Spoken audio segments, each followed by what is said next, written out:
cut and run through the ball, and who better than this guy? Get it into Boozer, back for Sarr, ahead, Boozer, that ball deflected and stolen by Mullins. Caravan, 2 seconds, Mullins tosses it up. Oh! It's good! With .3, UConn goes in front. Braylon Mullins from 35 feet with .4 left at Capital One Arena to send UConn to the Final Four in stunning fashion. Never saw that one coming. That's what made it even more memorable, is that this was not a back-and-forth classic. That was the only lead UConn had in the second half. It was only the second time they led in the game. The first time was when they led the game 2-0. Good morning, everybody. We got our classic in the NCAA tournament, and the Final Four is set, and we're going to spend some time talking about UConn Duke here to open up the show. Ben Standig's out in Phoenix, where the league meetings are taking place. There's going to be a lot that will come out of that league meeting this early portion of the week, including the state of negotiations between the league and the NFL Referees Association. That really is a big issue, people. The league is now threatening to start training referees before the end of next month. Be prepared for replacement referees at the beginning of the 2026 NFL season. We'll see if Ben has time for us to jump on. There is the possibility of Dan Quinn, Adam Peters, and yes, I believe even a chance that Josh Harris may speak to some of the beat guys that are out there. So if that happens, we'll certainly tell you what they said about anything, and we'll try to get Ben on the show. Man, I was just talking to Max right before the show, and in our preparation early this morning for the show, we forgot to put Tiger Woods into our rundown. And I just said to him, I said, oh my God, we forgot that Tiger Woods got arrested on Friday after the show. That was a massive story, but so much has happened since then, including Duke, UConn, that it's almost forgotten at this point. Not for him and not for the world of golf. Look, it's clearly painkillers, pain meds, anti-anxiety meds, whatever they are, something's not right. The dude's been through it all. It doesn't excuse any of the behavior, obviously. But it was not alcohol, as I'm sure all of you know by now. I would assume that it was, like it was a few years ago when he was on the side of the road completely out of it, that there is some sort of pain med issue with him. Anyway, the Masters is not this coming weekend, but 2 weekends from this weekend, and he was potentially going to play. That would be pretty dramatic if he showed up in Augusta ready to play some golf. Let's get back to the tournament. So, look, this game, first of all, I'm watching this game for 2 reasons more than any other. Just full disclosure. For those of you that don't wager and don't follow my smell test and don't wait for me to put these picks out over the weekend, and you don't understand the rush or the interest in gambling, a lot of you don't. And that's fine. By the way, much healthier and much better for you not to have ever indulged in sports betting or any kind of gambling in particular. But I had Duke laying the 5, and I had under 135. And that came off having Tennessee in the early game plus the points. Not real close on that one. The smell test still 17-13 for the entirety of the tournament. So it's going to end up being a winning smell test. It depends. I guess I could, have totals and games and end up having a losing record for the first time in a few years. But it was at 17-8, and now it's at 17-13 or 17-9. Now 4 straight losses. Let me just tell you real quickly, Max. Biggest bet of the tournament for me by far, and the biggest wager since football season for me, was Purdue plus the points against Arizona. That was a one-sided public, beatdown on Arizona. And I really thought Purdue could win the game. And the truth is they could have won the game. They were there, but God, is Arizona good. Arizona's so good. I actually think, and I know some of you are going to just roll your eyes and say, really, have you watched Michigan play? I think those were the two best teams in the tournament, left in the tournament. I think Arizona is clearly the best team, and I think Purdue may have been the second best team in the tournament, and they got matched up in the Elite Eight. And those of you who would say, no, it's Michigan, Purdue destroyed Michigan just a few weeks ago in the Big Ten final. I mean, absolutely owned them. But Arizona's just too good, man. They've got 7 or 8 dudes that would be the best player on some teams that are in the top 25. I'm talking about guys off the bench.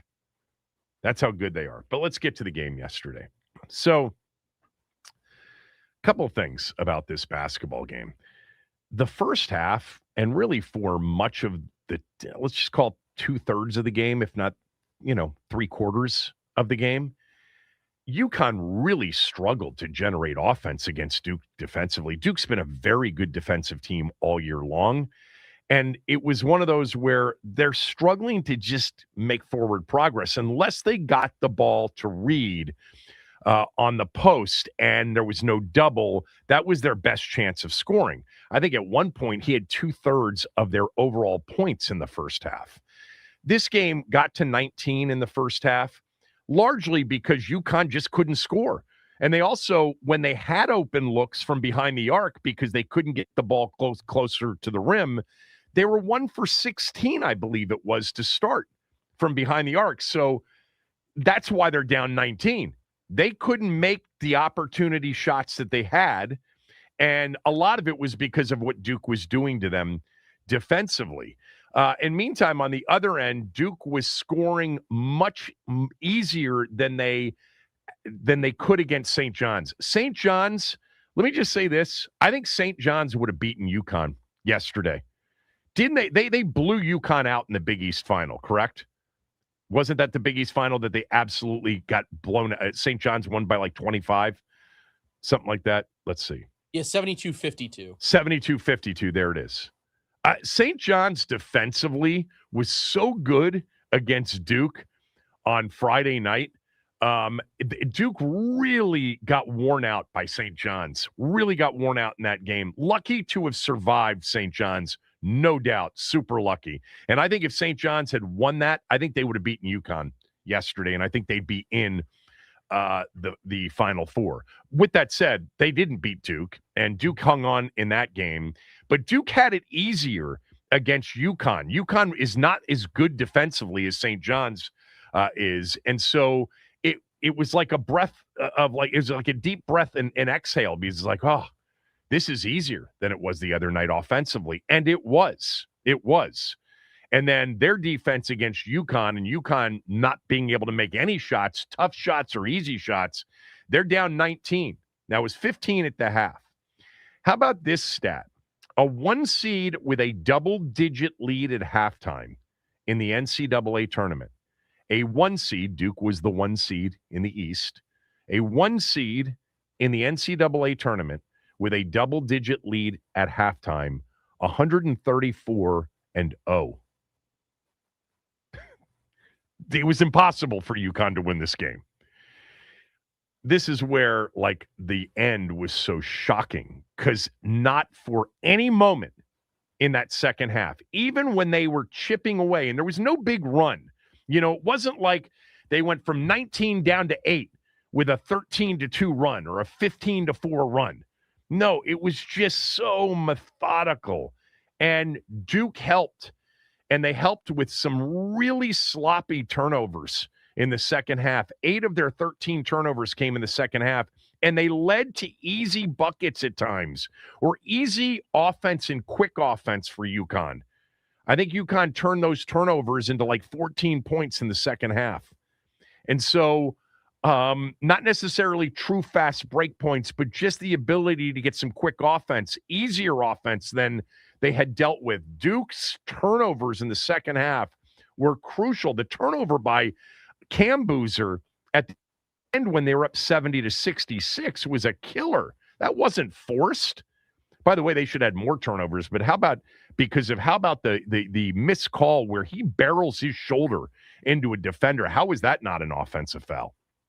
But what made it so shocking is that it wasn't like, oh my God, UConn just with, a 19-4 run and they're back within one with 7 minutes to go. No. I mean, it was just slow, chipping away. And then even when they got it to 2 and Duke extended it to 4 and 5, I never thought they were going to lose the game. My only hope was somehow they were going to either push or cover because the over had already been destroyed at the very end. So one other thing, too, before we get to the last sequence, because I do want to spend some time on the last sequence. I did see this one video this morning. I didn't see it last night of Danny Hurley after the shot going up to one of the refs and getting right in his face, literally making contact face to face. Have you seen that video yet, Max? Yeah, forehead to forehead, like forehead a psychopath. But I got to tell you, that was obviously not because he was arguing anything or anything else. It was like, man, can you believe, it was one of those, oh my God. And obviously he's very familiar with the referee. Danny Hurley is flat out the best coach in college basketball. In terms of the X's and O's of the game, I don't know that there's anybody better. Now, there's some really good guys. We saw one in the tournament. Ben McCollum at Iowa is unbelievable. Matt Painter's always been so good. We had a lot of that. There are a lot of these guys, but nobody's better than Hurley at that. Nobody's better. He's so good at that. He's also one of these dudes, and I've noticed this about him, and those of you that may be UConn fans or Big East fans, Georgetown fans, you may end up calling me or reaching out to me to say, I think you're off on this one. This is what I was thinking about and watching him against Michigan State on Friday night and Izzo, Hall of Famer, and then against a Duke program that's obviously a legendary blue blood program, is that he keeps it together against these opponents. Against maybe lesser opponents, he loses it more often than not, especially against the referees. I thought we got a dialed-down version of Danny Hurley as it relates to the referees in both the Sweet 16 game and the Elite 8 game. Do you know what the foul discrepancy was at one point yesterday in the first half? 9-2. 9 fouls called on St. John's, 2 on Duke. Now, part of it was UConn couldn't get the ball into the paint unless they went to Reed on the post, and he was very difficult to stop. But 9-2 would have had most coaches, especially against Duke, just working the referees to exhaustion. I didn't see that. Maybe I wasn't at the game, so maybe I missed it, or maybe they missed it. CBS did. But here's the analogy I'll make, and there are only a few of you that may get this analogy. Unfortunately, one of them is Ian. He'll get this analogy. McEnroe was, out of control in the 80s as the best player on the planet. And against every opponent with the exception of one, he would lose it. His behavior was boorish. It was terrible. But when he played Bjorn Borg, not a peep. Not a peep. Because he knew he had to be at his best on his game. And Hurley, it's not a great analogy because it's different sports, it's team sport, the whole thing. But other than that video that emerged, and other than the barreling of Cam Boozer through one of the UConn defenders that didn't get called in the second half, I think we got Hurley on some of his best behavior. And I think, I heard him so effusive in praise of Izzo and Michigan State after the game on Friday night. Same thing about Shire and Duke after the game yesterday. I think there was this, I'm a 2-time national champion, 2 of the last 3 years, but these are blue blood matchups. We're one of the blue bloods because UConn's kind of that in that rarefied air. They have to be national championship wise, 2 of the last 3. They're going back to, this is his 3rd Final Four all right, in the last 4 seasons. But I thought we got Hurley, who's a great basketball coach. I think we also got him on his better behavior, maybe not his best behavior, because he needed it. He needed it to be. And down 19 in the first half, as they were falling behind and the fouls were piling up, and it was one-sided, the call discrepancy. He didn't lose it. No texts, no, total outrage. No, it's just to the point we've seen it with Hurley before, where he just completely loses it. So I wanted to make that observation. Maybe some of you have a different view, and maybe if you were at the game, a much different view, and obviously I would defer to that. But they never panicked. And then that leads me to this, and that is, man, there's something about sports, and there's something, whether it's an individual sport or a team sport, when you've been a big winner, especially recently, and that's what's attached to you, is just figuring it out, winning, the expectation you're going to win. They've won 2 titles, in the last 3 years, and they're down 19. And, he said something to Tracy Wolfson, I think, coming out of the second half or at halftime. I forget what it was.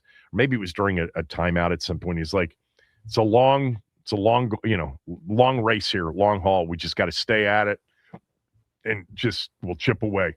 The long game. Like, no panic at all.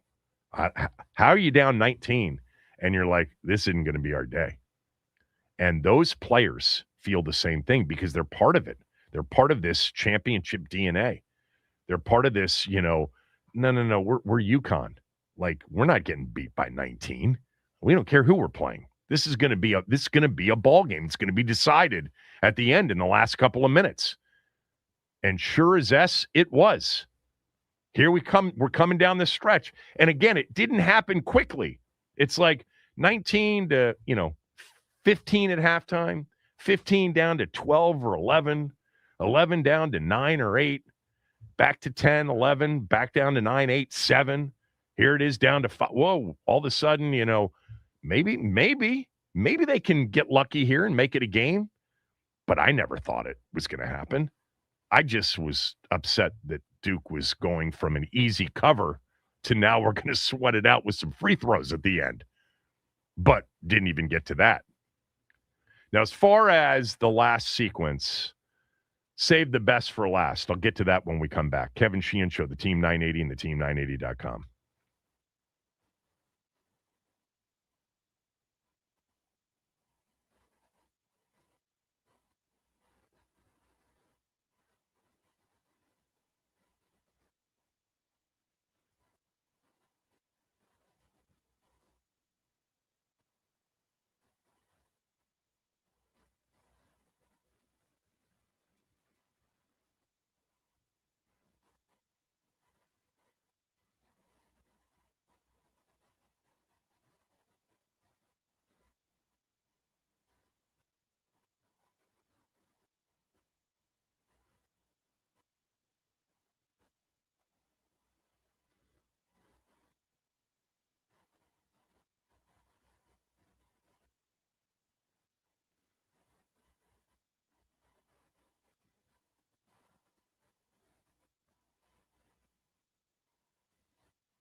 Get it in, they do for Boozer. Bobbled it, back for Starr. Needs to get rid of it, does for Caden. 7 seconds, try to throw it ahead, deflected. Stolen by Connecticut. 2 seconds, it's Mullins up top for the win. Oh, he hit it. With 3/10 of a second to go. Malachi Smith ran off the bench. That should be a technical. But with 3/10 of a second to go, Connecticut has the lead, 73-72. That was obviously the Duke call of the final sequence. The play-by-play voice, Dave Shoemate, on the call, looking for a tech for the bench coming out onto the floor. I've watched it a couple times. The bench didn't really come out on the floor enough for it to be called, and Duke used their last time out in that sequence. So we're talking about Duke UConn here, and we've gotten to the end. A couple of things. First of all, the turnover at 70-66 by Cam Boozer, such a bad turnover. I mean, that's one that you just can't have in that spot. You know, you're up 4, trying to make it 6, and you turn it over without much. It wasn't a defensive forced turnover. You just lost the basketball, and UConn comes right down. They hit a 3, and with 50 seconds left, it's 70-69. And by the way, they run such good offense to get that 3. That was Caravan's, I think, first and only 3 of the game. And then, look, they came back and Boozer hits a shot for them to go up 3. And then you get the last sequence. And what was interesting about the last sequence for UConn when they had the ball down 3 is, man, they took a lot of time to only get fouled and get to the free throw line with 10 seconds to go. Made one, missed the second one, and then comes the final 10 seconds. So here's my thought on it. And it comes from the perspective of a fan first, but I've certainly been involved in coaching basketball a long time. And the press break, their press offense was perfect. I mean, they didn't run something really to get the ball in bounds, but Boozer comes in. Here comes the trap. You know, in press break, you'll always have somebody behind the ball as a release. It goes back, and then here comes Caden Boozer into the middle of the floor, perfectly executed, great pass, and that's where the issue comes. Now, I've heard a lot of the conversation about this, including from, coaches and former players and the whole thing, and everybody seems to have a different opinion on this one. The first thing that has been consistent, and it's true, against press break in the middle of the floor, against a zone when you catch the ball in the middle of the floor, at the high post or in the middle of the paint, you're taught, most cases, to catch, turn, and face. All right? Use that pivot foot, turn, and face. Bring the defense to you, you've got a pass. Defense doesn't come to you, you've got a shot. In this particular case, in press break, if they don't come to you, you don't make the pass. You hold on, the clock burns down. But here they come, and he didn't turn and face. He turned and put the ball on the floor. The dribble is the mistake. Now, in that situation, when you're going to be trying to play keep away and try to burn some clock before they get fouled, I think that's what was in Caden Boozer's mind. By the way, he had a terrible turnover in the second half, just a lazy pass to his brother out at midcourt that Reed just picked off and dunked at the other end. Part of the 8 turnover second half for Duke that really gave UConn the opportunity to chip away. But the mistake he makes is to put it on the floor. That's not the way it's coached, I'm guessing. With a little bit of experience here, nowhere near what these college coaches have. Understand, all right? Not trying to tell you I'm an expert here, but you are typically, even from a young age, in your zone offense in the middle of the floor or in press break in the middle of the floor, you're taught to catch, turn, and face. By the way, 2 hands on the ball up, not down. And, then you can make the decision. I think what he's doing in this particular case is he puts the ball on the floor, which is a mistake, because he's intending on playing keep away a little bit and burning more clock before UConn fouls. He doesn't know because he kind of catches it on the run more than face back towards his own basket.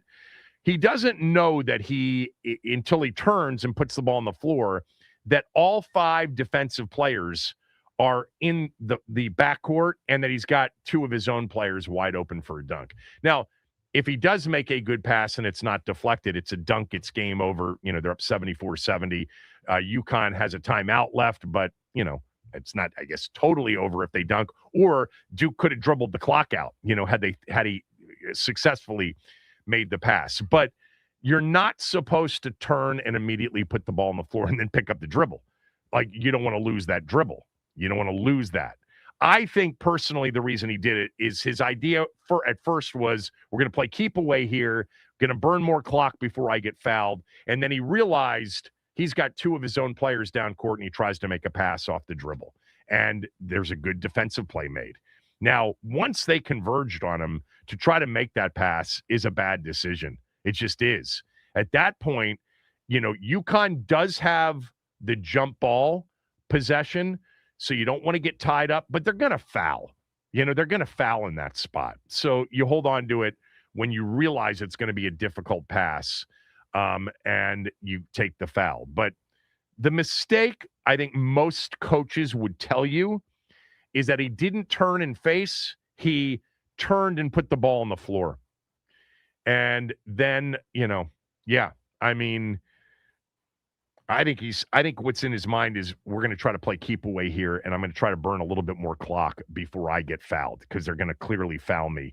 And then he saw that there were 2 players and he decided to make the play. It's instinctual, because you do, catch, turn, face, and then make the pass. And if you're crowded like that, then you can use the dribble to try to get around and burn some clock and get fouled, or make the pass after. But that was tough. And then the fact that Mullins hit a 35-footer.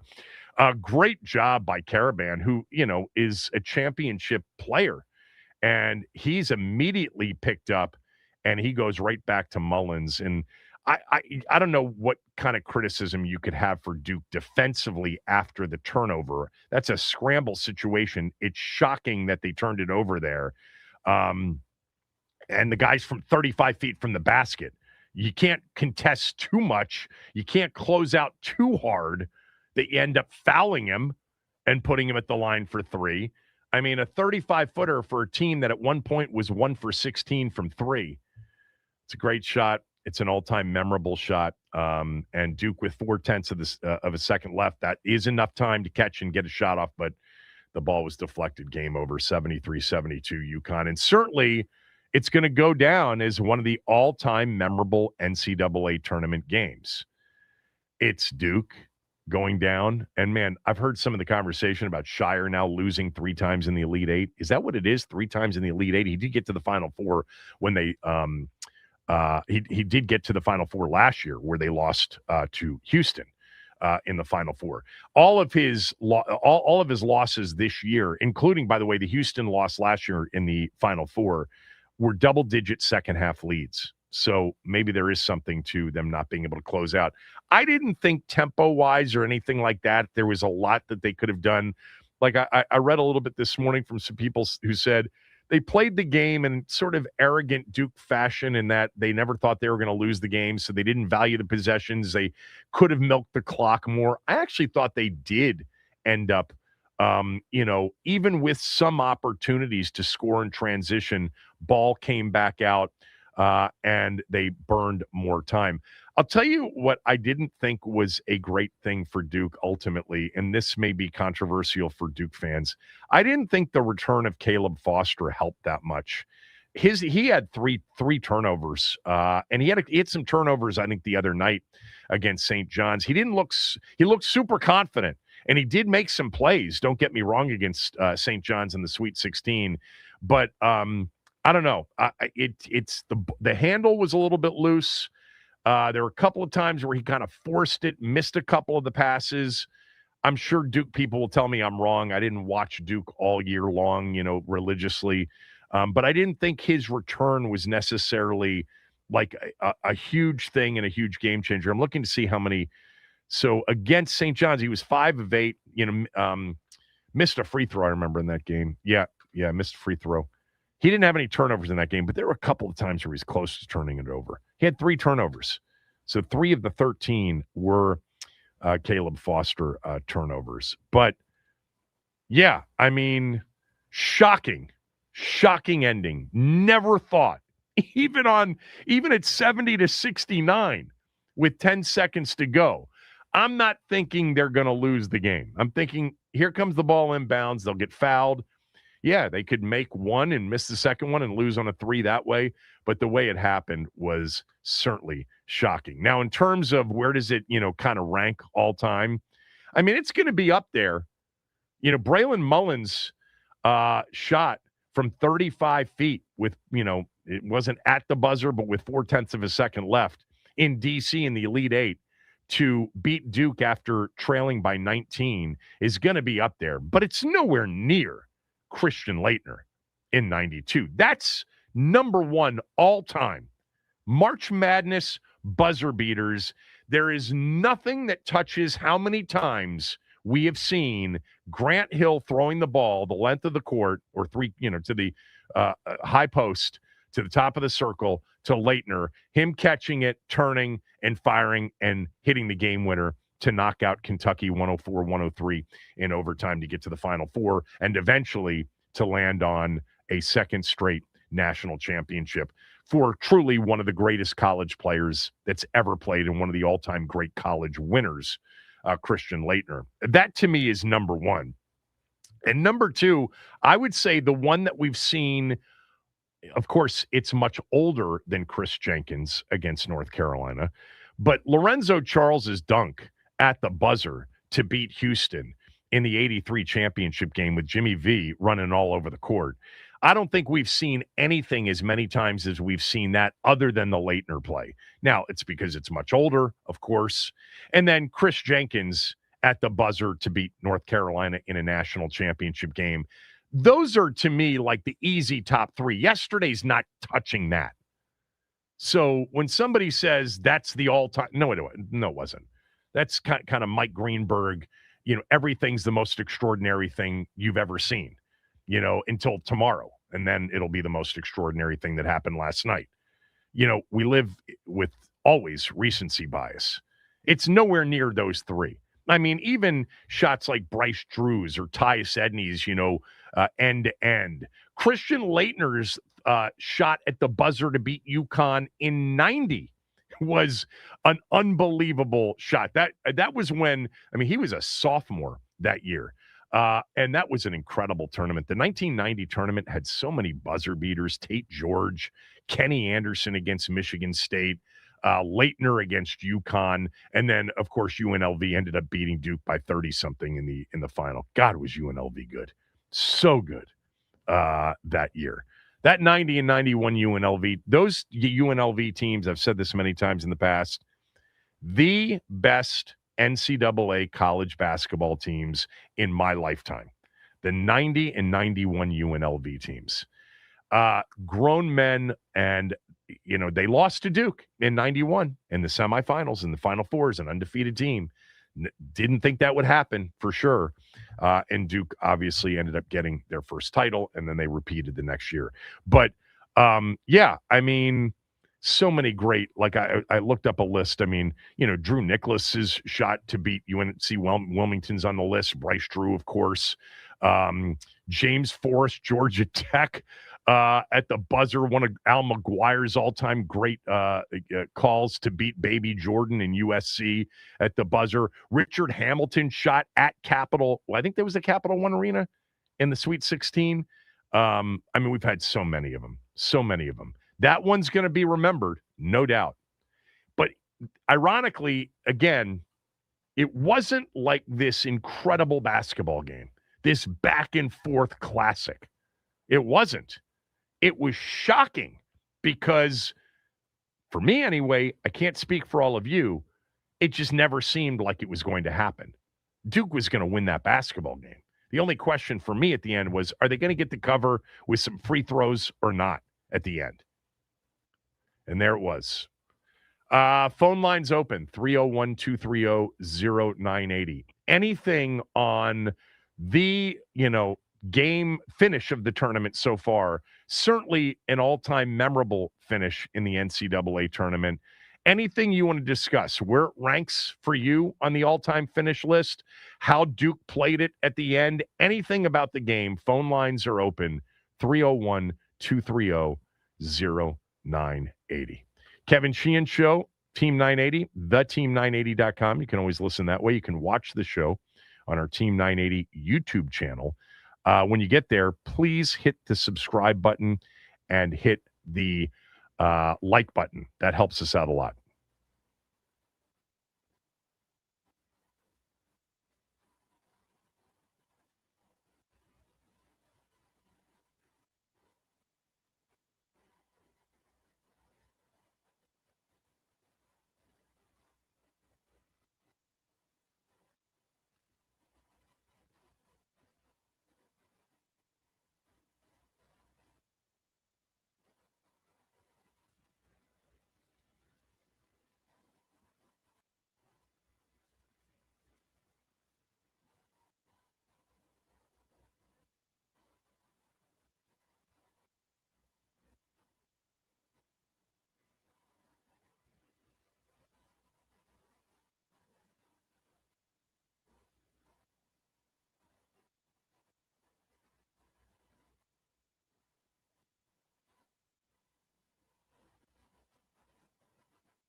Boozer, they double him. Back to Sarr. Now ahead to Caden Boozer. And a steal. Mullins gets it. It's Caravan to Mullins. Long-range three. Oh! It went in! Mullins delivers. Bedlam here. Mike Crispino on the call for UConn. You've heard all three, the CBS call, the Duke call, and the UConn call of the final sequence of the Elite Eight game last night at Capital One. UConn on to the Final Four. Duke goes home in stunning fashion. It will go down as one of the truly memorable NCAA tournament finishes of all time. I certainly wouldn't put it in the top three. Leitner in 92, Lorenzo Charles in 83, and Chris Jenkins beating North Carolina at the buzzer for Villanova. Gonzaga in the house to win the national championship. Obviously, to me, those are your top three. I'd put Leitner number one. I don't think we've seen any shot more than we've seen that Leitner shot. Probably because it's Duke. By the way, UConn a 2-point underdog in the first Final Four game against Illinois. How impressive was Illinois in their Elite Eight game against Iowa? And then Arizona in the nightcap. I'm shocked at this. Michigan's favored by a point, Max. Huh. I would have guessed Arizona -3. I mean, 3.5, 4. When you're thumping teams by 30 every round of the tournament, or at least, 20 at least. Mm-hmm. I think Arizona's a better team. I just do. It's going to be interesting to see how this game gets played. I think the public's going to play Arizona big time. I'm surprised at that. I just looked at it for the first time. I would have guessed Arizona at least a 3-point favorite. Michigan's been great all year, and they pummeled a Tennessee team that just struggles to score and struggles to really hang on to the basketball as good as they are defensively, and they are really a good rebounding team. But Michigan and down the stretch, I mean, Purdue handled them easily in the Big Ten final. Easily. Really good Final Four, though. And no Duke in the Final Four. Whee! It's always good. Phone lines are open. Any reaction to the Duke-UConn game? Where it ranks all time? What you thought of the way Caden Boozer handled that last situation? I've gone through my thoughts. Overall, a stunner. This was not a classic game. It was a classic finish. I give Hurley all the credit in the world. Those players never panicked. They never thought that they wouldn't be in it at the end. And Duke helped out. 8 second-half turnovers, some of them completely unforced. And then the threes that weren't falling for basically the first 30 minutes of the game started to fall down the stretch. They finished in the game 5 for 23 from behind the arc. So if they were 1 for 16, so they finished 4 for 7. 4 for 7. And Mullins, who can obviously really shoot it, that was the only 3 he made in the game. But you can see the stroke. Even the ones he missed were good looks and good shots. Reed kept him in it. I mean, that lead could have been 25-30. Seriously, early by the time we got to early in the second half, if not for Reed Jr. and his offensive post play. 301-230-0980. DC, go ahead. Hey, Kevin, how are you, brother? What's up, DC? How are you, man? Man, I'm excellent, man. Me and my son was in the building for the game. He wanted to go to the UConn St. John's game, but we couldn't make it. But it was fortunate that we made this game. The Duke St. John's game, you mean?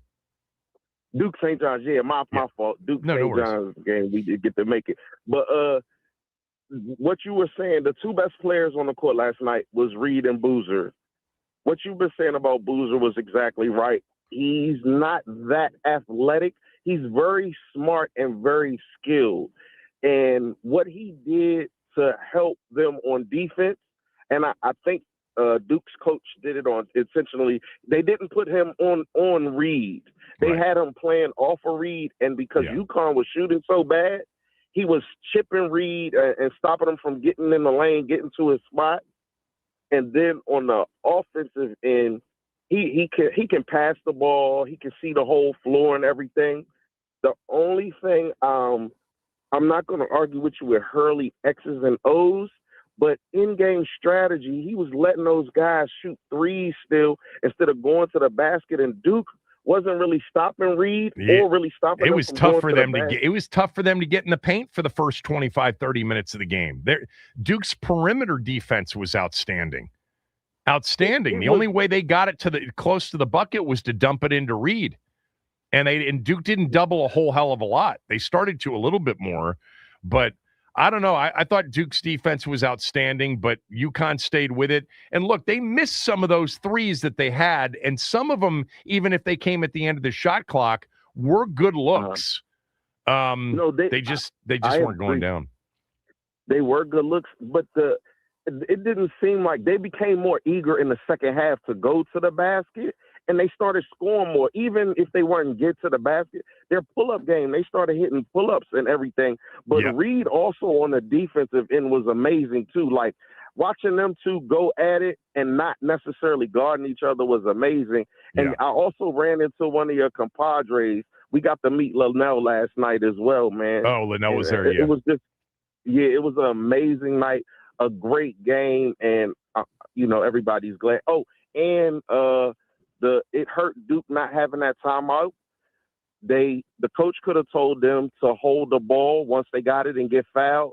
And Hurley should have took the defender off the ball to make it harder for Duke to get the ball in, like you always talk about as well. No, not with 10 seconds to go. 10 seconds. You were into full court press. You had to try to get a deflection. You had to try to get a play defensively, and if you didn't get it immediately, you got the foul. I was actually kind of surprised that they didn't foul Boozer immediately when he got the basketball, because there were only 10 seconds left when he made that second free throw. Thanks, DC. Appreciate the call. 301-230-0980, 301-230-0980. Look, his first comment about Boozer, Boozer should not be a top 3 pick. He's got a very high floor. I think he's going to be a really good NBA player. When you're drafting in the top 3, top 4, you're looking for a player who can eventually become the best player in the NBA, or one of the 5 or 6, 7 best players in the NBA. That's not Cameron Boozer. It isn't. That's AJ DeBonsa. That might be Darren Peterson. That might be Darius Acuff Jr. That might be Nate Ament. Okay, that might be Flemings. That might be Caleb Wilson. There's a bunch of guys. It's not Boozer. Boozer can't finish consistently around the rim in college. He's clever. He's really smart. He's tough. He's going to be a good NBA player. He'll have a high floor as a player, but he's not going to be a superstar. You can see that, right? Watching him, like there's an IQ there that's tremendous. He's got super feet and great hands around the bucket, great touch. He's physical. He's tough. He's smart. He's not going to be a top 5 NBA player. There's no chance if the Wizards have a top 3 pick, they should take Cam Boozer. You got to swing big. You got to swing for ceiling. And his ceiling of the guys that I just mentioned is the lowest. His floor might be the highest of all of them. Ross in Tampa. Ross, go ahead. What's going on, Kevin? What's up, Ross? Not much, man. Hey, listen, I'm not the biggest basketball connoisseur, but, I'm always going to throw my flowers out there for the Indiana kids, man. Mr. Indiana, that was crazy. So, personally, I would put that maybe number 2. I don't remember Christian Laettner. That may have been around the time I was born. You're I don't saying even remember. Keith Smart's game winner against Syracuse? Yeah, that one. Yeah, it's certainly on the list. Yeah. It wasn't a buzzer beater. It wasn't a buzzer beater. I forget how many seconds were left. But Syracuse had one last opportunity, if I remember correctly. Yeah, I think they did too. Gordon Hayward, if he'd have made that shot in 2010, Oh, versus 2010. Duke, that would have been the all-timer. Oh, that would have been all-time. Yeah. That would have been all-timer. That was close, no, too. Kevin, yeah. That was, I hate those niggas just roll out of the rim. That's a heartbreaker. So, question, Braylon Mullins, I don't keep up with him as much. I don't keep up with basketball as much. I was just watching guys like Boozer and DeBanza, seeing where the Pacers might end up picking. Does Braylon Mullins have a draft grade, or is he one of those guys like a Braden Smith from It's Purdue? a good question. I mean, the dude's anybody that's 6'5", 6'6", 6'7", what is he, Max? Somewhere in that range that can shoot it the way he shoots it. Of course, he's going to have a future playing professional basketball. What did he shoot from the three-point line this year? I'm just looking. I hate looking at sometimes these percentages because all you got to do is look at the stroke and you know that he shot 32.8% and he's 6'6". I don't know. I didn't follow it closely enough. I can look for him in terms of mock drafts. But what else you got, Ross? That's all I got for the most part, because I'm trying to figure out if the Pacers should probably do one of them little trade back and get their hometown guy. It's kind of similar to back in the day when everybody wanted Steve Alford, but we got Reggie instead. But like I said, I don't know a draft evaluation for basketball players. I don't know if this kid's like a middle, late first rounder, or if we should just keep losing and hope that we snag a top 4 pick. Because I'm liking the kid from Arkansas now, but at the same time, my basketball evaluation is nowhere close to what it is in football. So I'm just hoping he's projected to be a late first round pick. Late first round pick. Yeah. And just so everybody understands, Braylon Mullins played for his father at a public high school in Indiana. Ross is an Indiana guy, and the Final Four this coming weekend is in Indianapolis. Skip, Little, Ricardo, everybody on hold, stay there. We'll do this for another segment. We've got a line open if you want to weigh in, 301-230-0980. UConn over Duke with 0.4 seconds to go. Braylon Mullins will go down certainly as a memorable play, memorable shot in NCAA tournament history. Where does it rank for you? Anything else about the game? The end, Duke throwing it away, the Boozer brothers, anything you want on the game. Phone lines are open. Kevin Sheehan Show, the Team 980 and the team980.com.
cut and run through the ball. Who better than this guy? Get it into Boozer, back for Sarr, ahead, Boozer, that ball deflected and stolen by Mullins.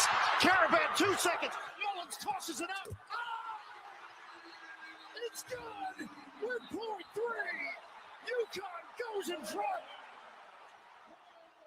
Have you seen the video of Raftery on that final call? I thought he was going to turn into dust, Kevin. Yeah, it looked like he might expire on that final. That's a really difficult thing for the analysts to kind of get out of the way and make sure you don't get in the middle of disrupting the Iron Eagle, the play-by-play guy's call. And Raftery, they got the camera on them in Grant Hill's obviously not only shocked but also upset. Raftery looks absolutely stunned, and that we might lose him to perhaps an arrhythmia shortly afterwards. But glad we didn't, because old Bill Raftery, Mr. Onions himself, is outstanding. Iron Eagle, of course, phenomenal with the call of that. I will tell you that my favorite group, and I'm not a big Kevin Harlan guy, but I think Stan Van Gundy and Robbie Hummel together calling games in this tournament, I think last year as well, that's the best analysis you get by far. Stan Van Gundy is excellent as an analyst. So good. He was a good coach. All right, 301-230-0980. We're still doing some UConn Duke follow-up. One of the most memorable NCAA tournament finishes of all time. Look, it's hard for me to, as somebody who has enjoyed this tournament for, 50 years, to really think of anything ahead of Leitner, Lorenzo Charles, or Chris Jenkins. I think those are the top three finishes. Many of you don't remember, but I will tell you one of the more incredible finishes in NCAA tournament came during one of the most incredible days of the NCAA tournament, 1981, the second round on a Sunday, where there was one upset after another, shocking upsets and buzzer beaters, and U.S. Reed for Arkansas made a half-court shot. There was no three-pointer, all right, in 1981. Made a half-court shot to beat Louisville at the buzzer in the second round. And that came after St. Joe's shocked the number one seed in the entire tournament, DePaul.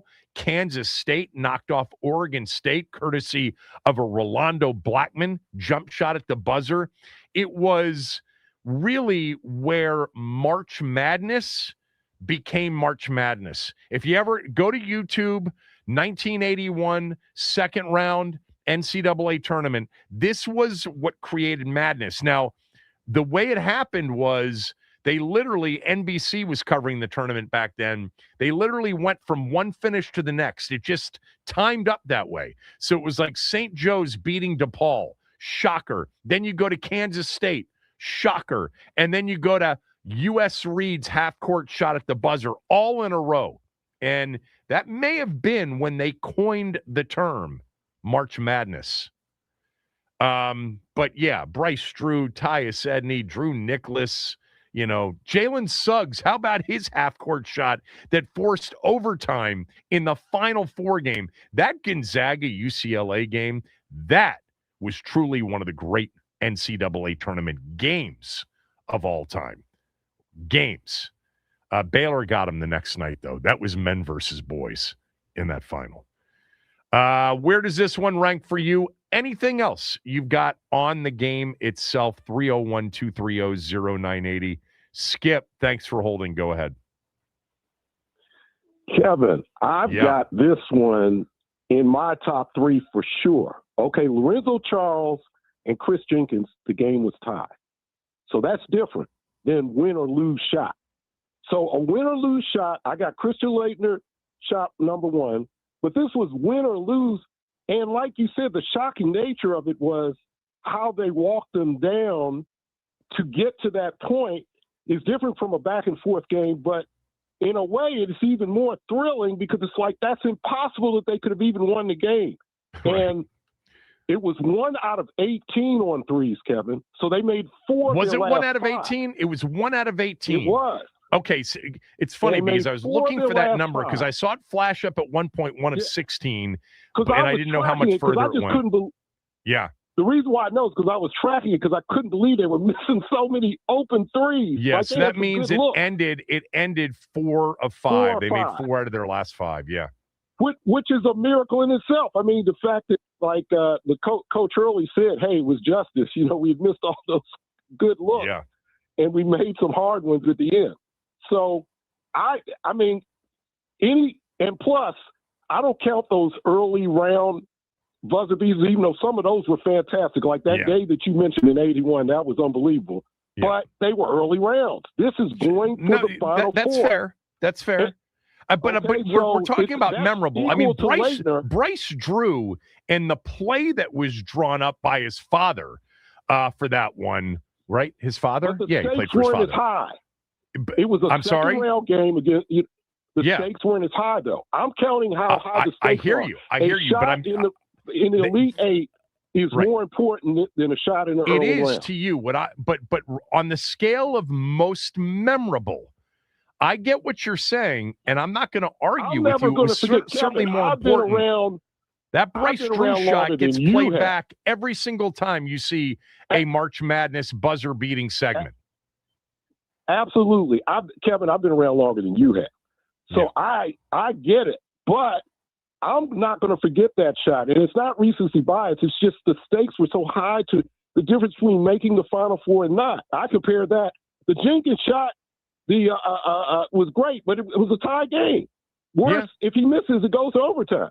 Right. This is for all the marbles. Look, in terms of shocker, in terms of just shocker, because it was their, well, they led 2-0, but it was their only lead since 2-0. And for me, and I don't know if you felt the same way, I never thought, even when Duke was in that possession is up 2, I didn't think they were going to lose the game. I just didn't.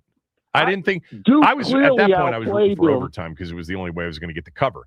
But yeah, it was so shocking that not only did they hit that shot off of a turnover and a scramble in the last few seconds, but it was like to win the game, not to force overtime, and it was their only lead of the second half, only lead since the first minute of the game. Incredible. Yeah, it's going to be all-time memorable. I can't say that it's for me. Leitner, Charles, Jenkins. Jenkins was to win the national championship, and so was Charles. Let's not forget that. If you want to talk about, they were tied. They would have gone to overtime. I know, but you also threw in the importance of the game. First round, second round. Those were national championship games. This was an Elite Eight game. Okay, I'll give you that. Yeah. Thank you, Skip. Okay. As always. Little in D.C. Little, what's up? Coach, shout out to Mad Max. Coach, one play still haunt me right now today when Jordan stole that ball against Georgetown. It still haunt me right now today. And look, I was telling Mad Max. When Jordan made the shot against Georgetown. Did you say stole the ball? When he stole that ball from, I think he stole it from Sleepy Floyd. And then we tried to make a heave at the, to win the game, but it's a shot from 50 from half court. Well, Fred Brown. Yeah, Fred Brown turned it over. Fred Brown, right. There at the end. Fred Brown. But look, this is what I was telling Mad Max. Now, I'm willing to bet a retirement paycheck. That coach from Duke did not instruct them players. If you inbound the ball, hold a damn ball, because guess what? Connecticut coach will go start squealing like a pig. Foul, foul, foul. Ain't no way in full hell you supposed to try to advance that ball, Kevin. Ain't no way. Well, you got 10 seconds on. 10 seconds on the clock. Even if the clock run out, they gonna have a 0.5 seconds to make a shot. Come on, man. Wait, Little, I'm not following you. Take me through. What's the part that you had an issue with? Duke's turnover there, or what? Yeah, man, ain't no way for you. You inbound the ball, then you hold the ball. What you trying to advance it for? Well, because there are 10 seconds left, and you don't want. By the way, a tie-up would have gone to UConn had they been able to tie him up in that situation. I actually thought their press offense in that situation, their press break, was perfectly done until Caden Boozer put the ball on the floor. You got to catch, turn, face, and then decide. And he could have, I think what was in his mind, and this is what I said earlier in the show, I think he was, in motion and put the ball on the floor thinking, I'm going to try to burn some seconds off before I get fouled. Didn't realize, but if you turn and you face, you see the defense, and it's going to be a difficult pass. Then you can try to dribble to steer clear to get into a better position to make the pass or burn some more time to get fouled. But, yeah, the dribble is what hurt him the most. Thanks, Little. Let's go to Ricardo in D.C. Ricardo, go ahead. Thanks for taking my call, Kevin. I still got to put Chris Jenkins' shot as the number one shot, memorable shot. And my man Skip, hey Skip, you know who this is, Skip, Uptown in the house. What's up, Skip? He made a good point about the Jenkins shot was, it was a tie score, so on and so forth. 74-74, because I think the final was 77-74. Yeah, but I still got to give that was a 40-foot shot compared to Leitner's 15-footer, But Leitner's was more than 15 feet. Leitner's was not right at the free throw line. It was a step or two behind it. But, yeah, that was a 35-footer yesterday. 35 feet. Yeah. Yep. And now also – now we had the Keith Smart shot Indiana. What about Rumil? That wasn't at the buzzer, though. What was that, with 3 seconds to go? Smart shot? Yeah, close enough for me, man. I mean, what was it at, 0.3 for this kid for UConn yesterday? 0.4 they put back on. But anyway, I got Chris Jenkins as my number one shot. Even the Jordan shot against Georgetown. And Little, come on, man. That was right. It was Fred Brown that threw the pass away, and that was James Worthy that stole the Worthy that took it was the recipient of the Fred Brown pass. Yeah. Shout out to Max and throwing in some green onions with Booker T and the MGs on the music tip. I like that. All right, thanks for taking my call, guys. You got it, Ricardo. Mark in Largo. Mark, go ahead. Everybody, it's them. He was ranting to me just a second ago before we brought him on. What's up, Mark? What's up, guys? Mark, what's up? You're on. I would have to say Chris Jenkins is still number one, but because what happened yesterday. What was he yelling at? What was he yelling at when he called in? We were discussing buzzer beaters. Okay. I would say because this has to be karma for the Duke BDs, the BDs of Duke.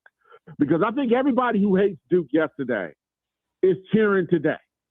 I mean, everyone who hates Duke is cheering today.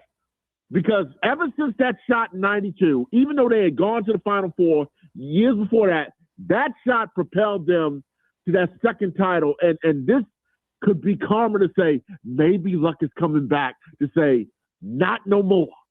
Not no more. It's beautiful. It's beautiful, Kevin.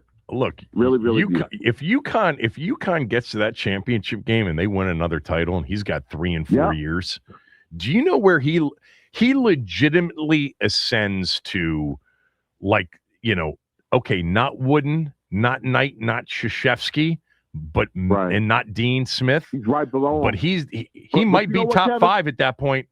You know what, Kevin? You know what's interesting, Kevin? If you look at the Big East in general, even though it's a different name conference, think about the teams that have won national titles now, man. I mean, it is insane. I mean, everybody in there, it's like they could set a new trend. Dan Hurley could set a new trend. He could be the next K going into the rest of the decade. I mean, that's what I'm saying. I mean, he kind of already is to a certain degree, especially after last night. Well, I mean, the three Final Fours in 4 years is exceptional. I agree. Who'd they lose to last year? Did they lose to Florida? Oh, God. The eventual national champion? Last year. They lost to Florida, right, Max? They probably did. Yeah. I think it may have been a second-round game. That's crazy.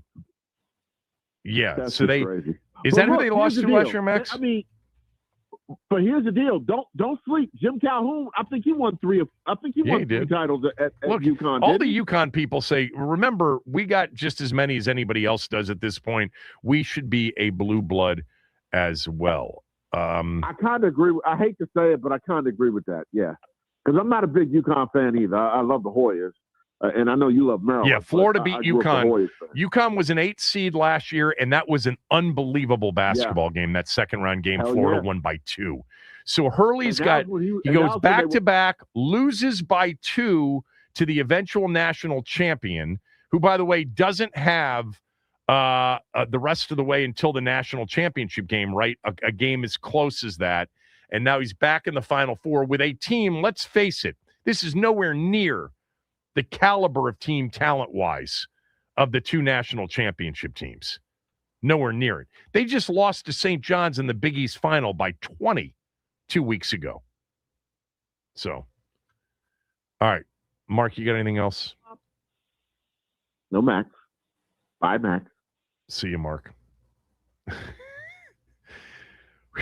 Glenn in Upper Marlboro. Glenn, go ahead. Okay. Kevin, how you doing, man? Listen, from Connecticut, was born and raised there. I was at the game yesterday in the Duke section, so it was an amazing atmosphere, amazing energy. Glad we came out with the win. But I want to put this on the table: if they win the chip this year, and I don't think they will, Arizona and Michigan are just too strong. If they win the chip this year, and take into consideration that and what the women are doing, is what they have going on up in Stores the best basketball program of all time?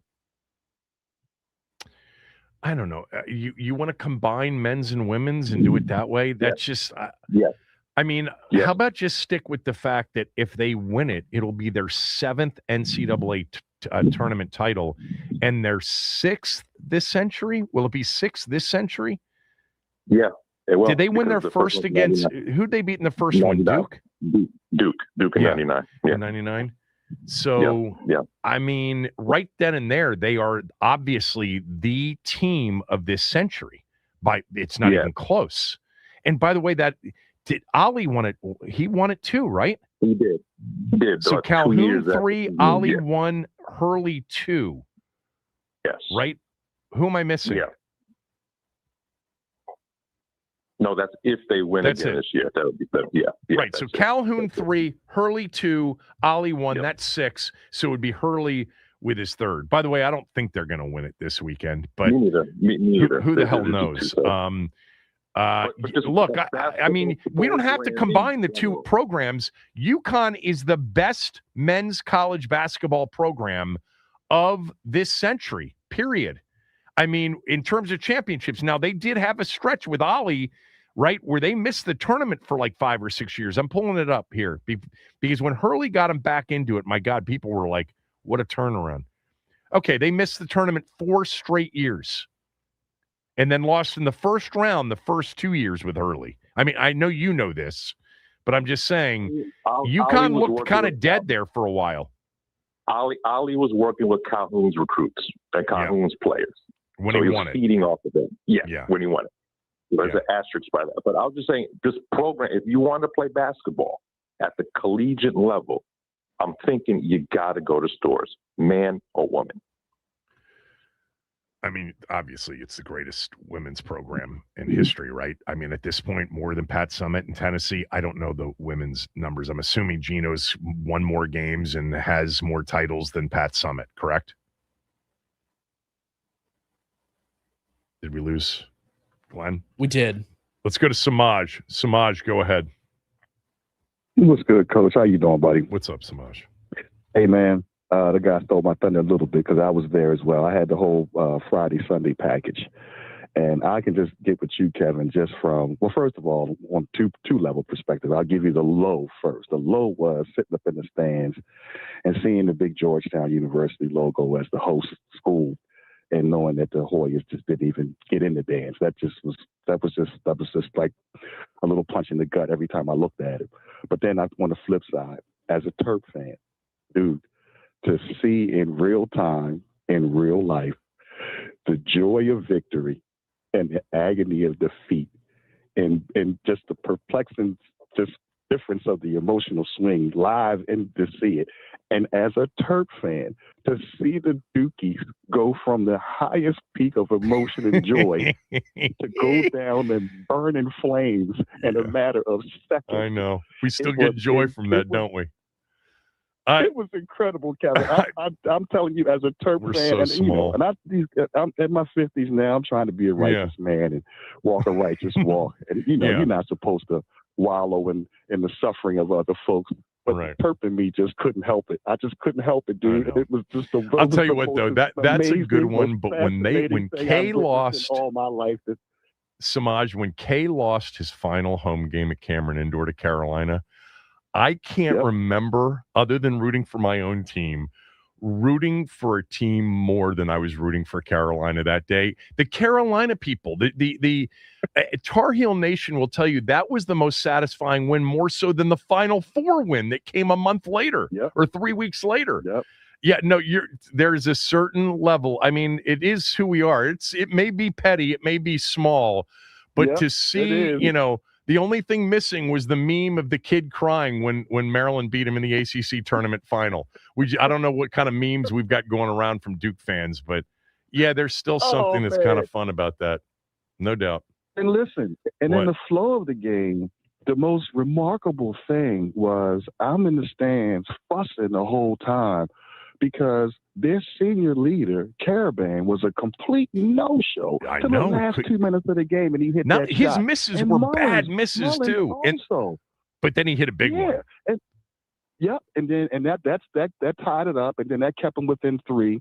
And then Mullins, who hadn't hit a 3 all game, jacks up a 35-footer at the buzzer.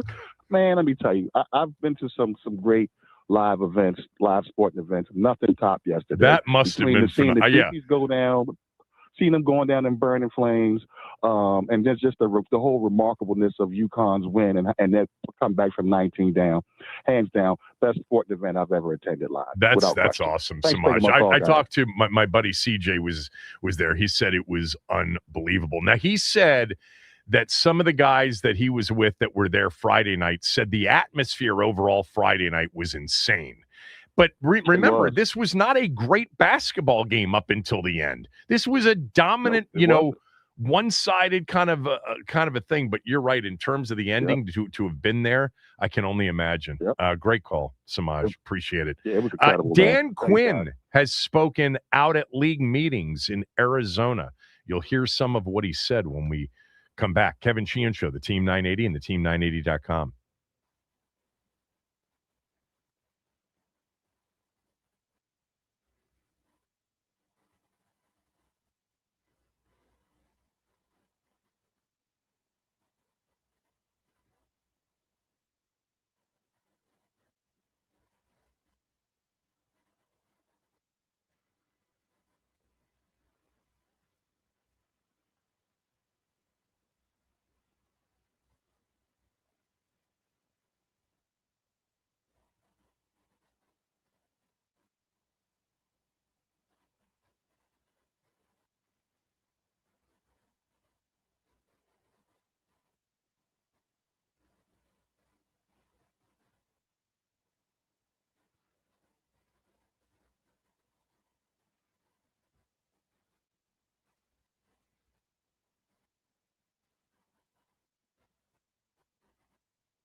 Take this anywhere you want to go. Biggest difference between the 2026 Commanders and the 2025 Commanders will be what? Resilience. I would say like the 24 team had won a lot of close games, was in it, and the 25 team punched in our mouth and didn't respond the way that we hoped we would. So I would say the biggest thing that you will see, there's a lot of really good competitors on our team. And so those moments at the end of the quarter, the end of the half, I think that you'll see, man, one resilient group, like absolutely ready to grow, obviously led by Jaden, but like, I think that's what you'll see from our team. Resilience, is that coaching? Is that scouting? Is that bringing the right leaders in? I think it is all encompassing, because there's an element of just pure relentless competitor to that, to say when you had the setback, you found your way, you dug through it. And so for us in 25, a lot of that was due to injury, to say, okay, but you find a way, you dig through it, you know, like everybody has those. And so that piece of the resilience, to me, that relentless competing in those moments, I think that's what I'm very much looking forward to seeing. Dan Quinn earlier this morning being interviewed one-on-one by ESPN's Kevin Clark. Quinn is out at the Phoenix League meetings. I think Peters and Harris are there as well. We'll see if Ben Standig has time for us today, because there are a lot of avails out there for the reporters who are out there covering the league meetings. So this is the first wave of sound that we've gotten in from this morning, and it was a one-on-one with ESPN's Kevin Clark, being asked about the big difference between 25 and 26. Yeah, you know, the truth is, I know that Minnesota game was a very disappointing game for Quinn.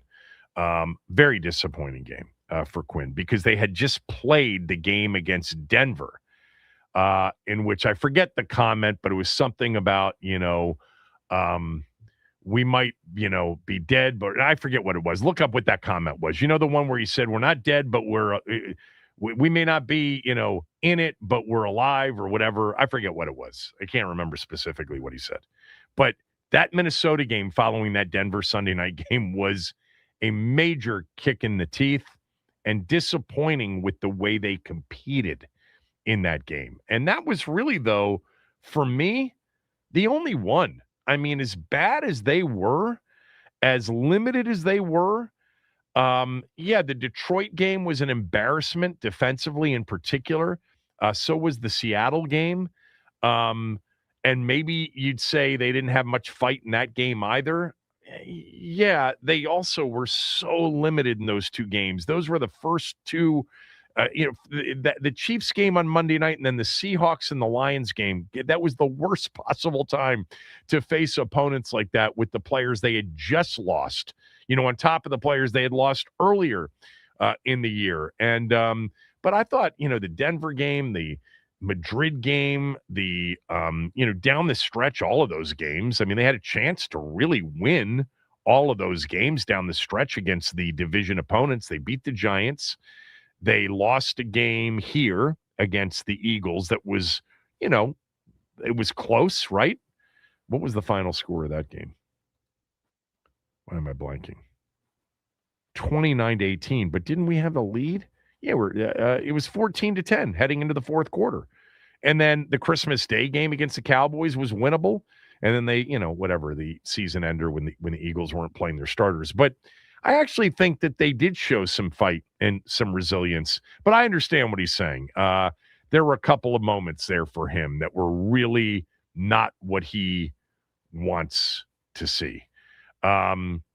Make a difference for sure, as he said, if you've got your players back, led by Jaden Daniels. So in this one-on-one with Kevin Clark from ESPN, this next question has to do with, you know, his message to Jaden Daniels after the injury-plagued season. We talked in this August in training camp, and obviously expectations were huge. Jaden gets injured, gets off track. Everything flows from there, and that's the story of the season. There's so many things, obviously, that can go wrong over the course of the season, but quarterback health is pretty close to the top as far as problems that can arise. What is your message to him when you sit down and say, hey, we're going to attack 2026 Obviously, health being a big part of it, but then just growing and taking certain leaps. Like, what are you telling him to work on? Yeah. So at the end, and there's a new system for him as well. Yeah. Where we'll be under center more. That part of our offense will have some variation, but for him, he's got exceptional ability to create. On the run. So some of those ones can they extend pass to pass, and so he's an exceptional runner. But the explosive plays will come outside the pocket, remaining a passer. So that would be one of the ones for us. What will be? Okay. Yeah. Yeah. I mean, obviously, Jaden's proven that he can, as a quarterback extending playmaker, that he can extend pass to pass. We saw it throughout his rookie season, really after the opening game against Tampa. I mean, how fast of a learner was he? That was pretty much the only game in his rookie season in which, when he started to run, he didn't have eyes down the field. That immediately changed. Last year, there was, a lot of reasons, especially the Seattle game in particular. But yeah, the big plays happen with Jaden outside the pocket. And look, in this new scheme, if you get him under center and we get him in play action and we get him in, out on the edge on bootlegs, wow. I mean, everything about almost any offense to me fits him, but this one fits him really well if it's what we think it's going to be. He was asked by Kevin Clark from ESPN about the players this year that will take a big leap in 2026. Here's what the coach said. Biggest difference between. Do we have that one, Max? Max, are we playing that one? Trying to grab it right now. Give me 1 sec. There we go. Biggest scheme change. Give me a commander that's going to take a leap this year that maybe we're not talking about, whether it doesn't matter the position, but just a guy where, it's not on NFL Live at 4 p.m. saying this guy's going to have a huge season, but he's going to have a huge season. All right. I will give you one. The first one that comes to mind, he said that was defensive tackle Johnny Newton. And his first year was injuries, foot injuries to come in. Yep. I think he's a guy that's about to just absolutely take off. What is it about him that you've seen? As a defensive tackle, man, is he quick. And so beating somebody to the spot. So I think his ability as an interior rusher, I think he'll be somebody that you'll say, okay, I remember talking to Dan back in, March or April, whatever it was, and said this guy, turned into be a heavy hitter. Interesting, because I asked him that same question when he was on with us like a month and a half ago. I don't think he said Johnny Newton, did he? I think didn't he give us in that particular answer, didn't he talk a lot more about Jordan McGee and Quan Martin in that answer? I can't remember now. That was all of a month and a half ago. But Johnny Newton, so there you go. I mean, look, some of those second-round picks from the 2024 draft need to become players. There's no doubt about it. We need, Sanders still to bounce back, Sinnott to end up, developing some sort of consistent contributing role. We don't know what that'll look like in this new scheme. It might be more as an H-back or a fullback or an inline tight end, less of a pass catcher, because I think that's why they went out and got Chigakonkwo. And obviously Johnny Newton, who, the rookie year was explainable. He had been injured, through that draft in 24, coming into training camp. And it was his first year. So it's good to hear. Johnny Newton at Illinois was an absolute havoc-wreaking interior defensive lineman because of what Quinn just said, his quickness and athleticism. We just haven't seen that really at the NFL level, not yet. So I like to hear that it's a defensive player that he thinks will make, that big leap in 2026. There's more Quinn, including the best thing he's learned about DC, meaning our town, since becoming the head coach, and the quarterbacks that keep him up at night, the ones that he faces or may be scheduled to face this coming season. More of Dan Quinn from earlier this morning when we return. I do want to mention Window Nation. We've got 2 days left for their 50% off everything sale. No matter what you purchase from Window Nation, window-wise, you're going to pay 50% off if you schedule your fast, free in-home estimate in the next 48 hours. Do it. Call them at 866-90-NATION. Go to windownation.com. Mention my name. They'll schedule that in-home estimate for you, convenient for you, and you'll get locked into the 50% off everything. Add to that, if you choose to finance the purchase, no money down and as little as $199 a month. It's hard to beat the offer that Window Nation has going on right now.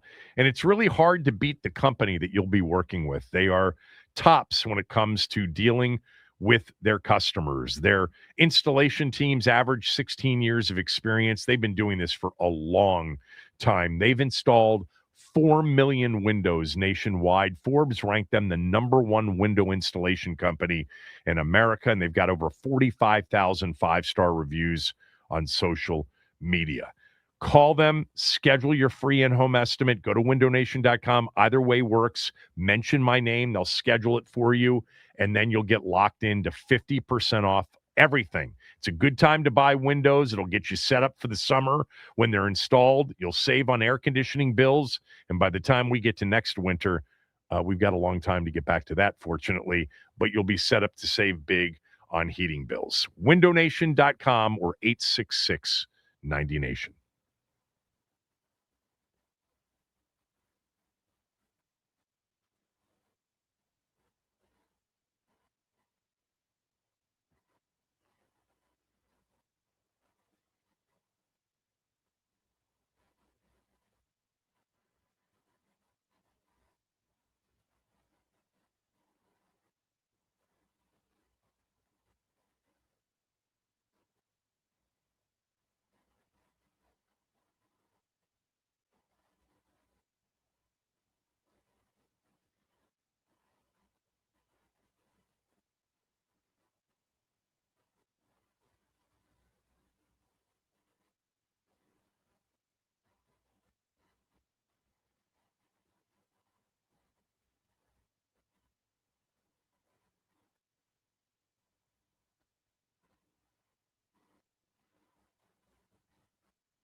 All right, so coaches are talking right now out at the Phoenix League meetings. Dan Quinn did some one-on-ones before doing sort of group interviews.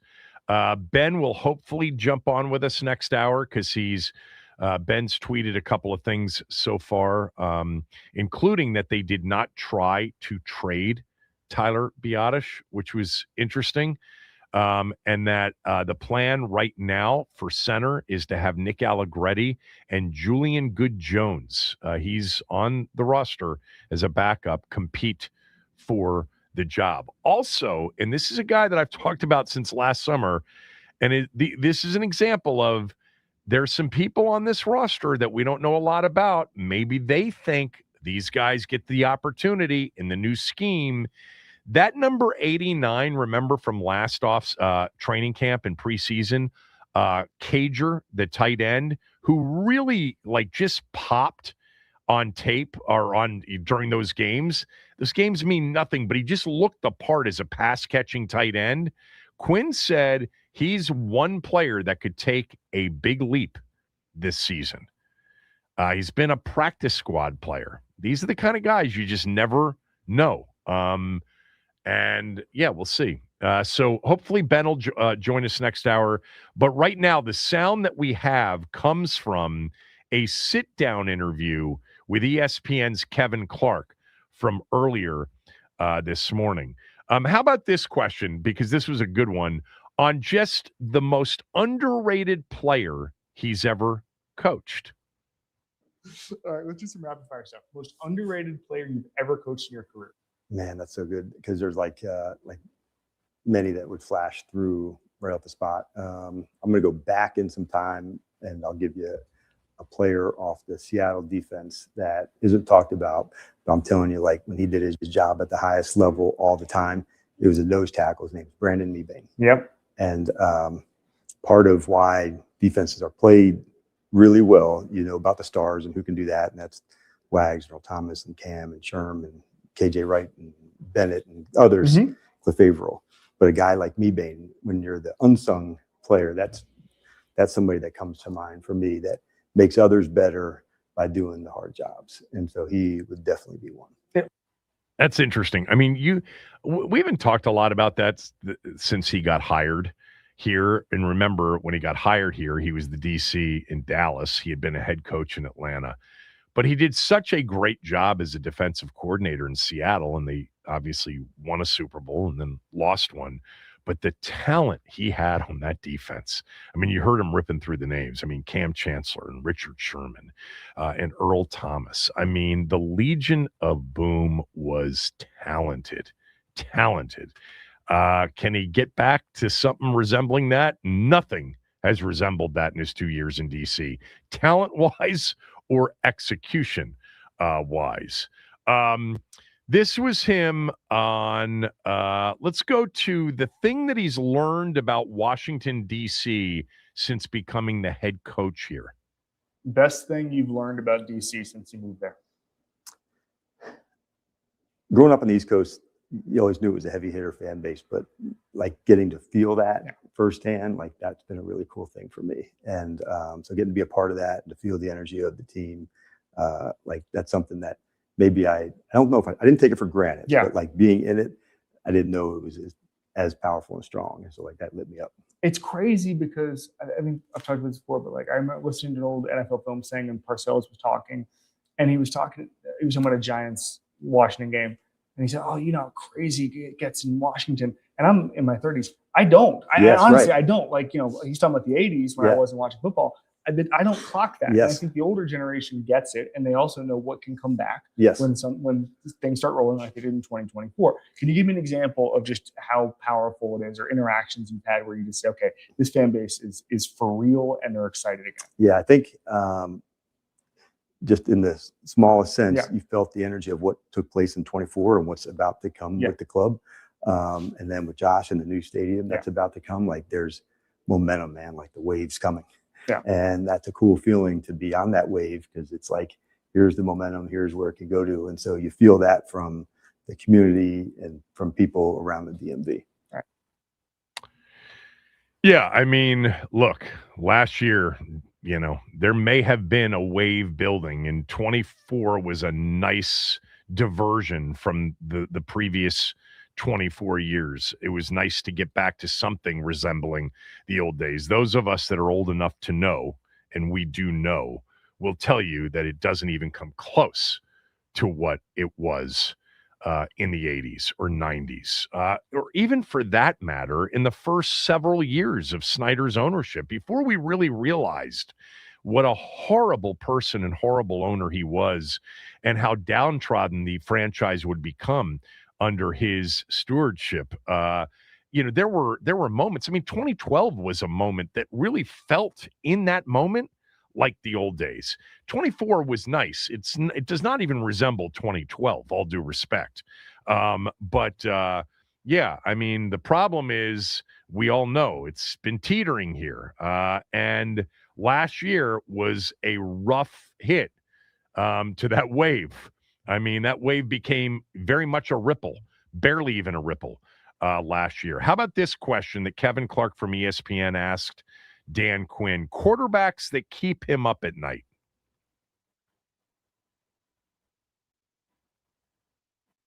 Any level, quarterback that kept you up the most at night when you were game planning for him?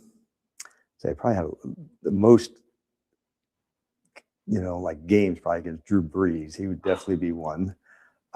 Currently, I would say Matthew Stafford does. Everybody says Matthew Stafford. Everybody. When you play vision defense and he can look at you and throw here, like that's very frustrating. The arm strength, the accuracy, like those are ones. Like obviously Brady as a competitor, clutch. And so, but currently I would say Stafford. Like that's the quarterback that can put the ball in the right spots. And so you better have some kind of pass rush going there because he's tough. He's going to take it and deliver. But I would say, yeah, he's the one today. That is as good an answer as we're gonna, every single part. What Fred Warner said it a couple weeks ago. They just can't. When you think you have it with Stafford, yes, and you don't, and that's the frustrating thing. And all the greats, Brady, you think you have him. Peyton, certainly, you thought you had him. Right? And like those guys you're bringing up, man, when the heat was the most, like they were down for it. Yeah. Like at the end of the game, the end of those moments, I think guys like that. When they're in those spaces, you don't want to give them a lot of time. You better not make a mistake. They're going to find it. Yeah. What was Brees like to game plan against? I think just the accuracy, like he throw to the spot. And so against him, it almost felt like he had to disguise so often because he had such good football acumen. Boom, boom, boom, boom. And so when he got into those rhythms, it was like, okay, how are we going to disrupt this person when it was coming out quickly, going to the right spot? And so, and then obviously it's like talented players with them, but he was exceptional as well, just the accuracy part for me. You know, I was just looking at this when Quinn, because we haven't played the Rams in Stafford in 24 or 25, right? We haven't played the Rams. Am I forgetting a game against the Rams? 2 years? I don't think so. No. 2023, December 17th, last time these two teams played. Yeah. Sam Howell. Was that? Yeah, it was the game with Jacoby Brissett at quarterback. 2023 was the last year we played the Rams? Yeah. Yeah.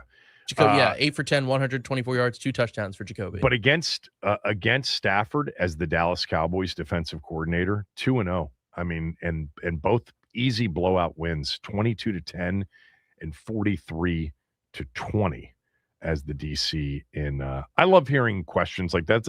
It's such an interesting question because coaches, get a lot about their own team and a lot about the current situation and stuff. But I love to hear them talk about the league and talk about their experiences in the league over a long period of time. This was the last piece of sound from this interview with Kevin Clark from ESPN that we'll play.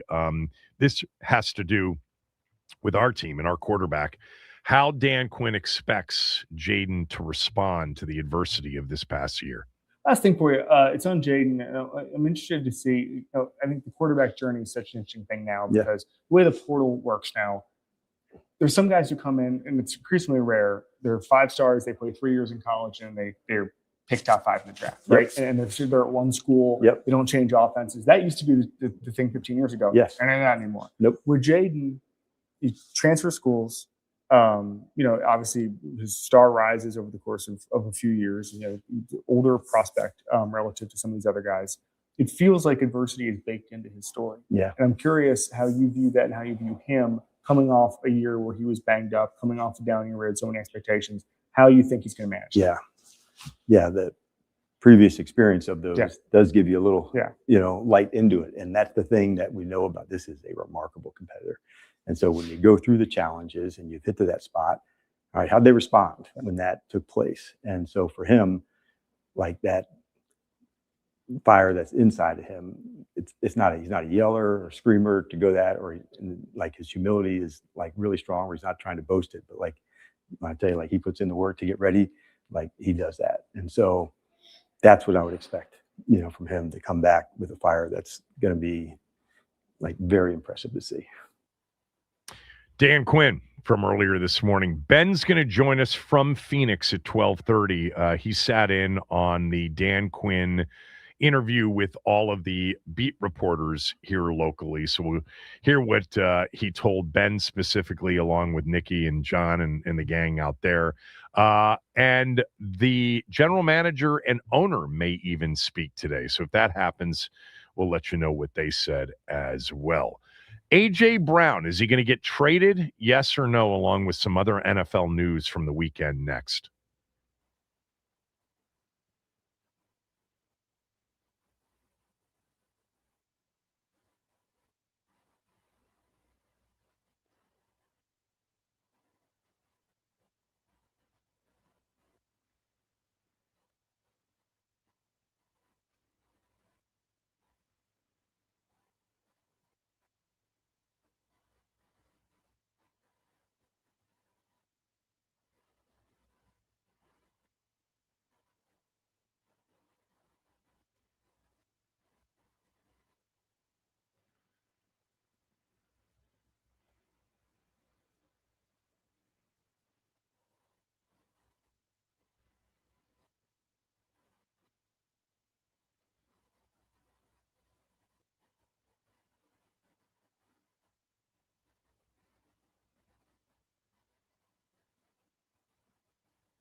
Ben Standig will join us at 12:30, and we'll get what he heard from Dan Quinn. Quinn, we just played some of the sound with his one-on-one interview with ESPN's Kevin Clark, but there were other questions asked relative to the team, and you'll hear from Ben what he said coming up at 12:30.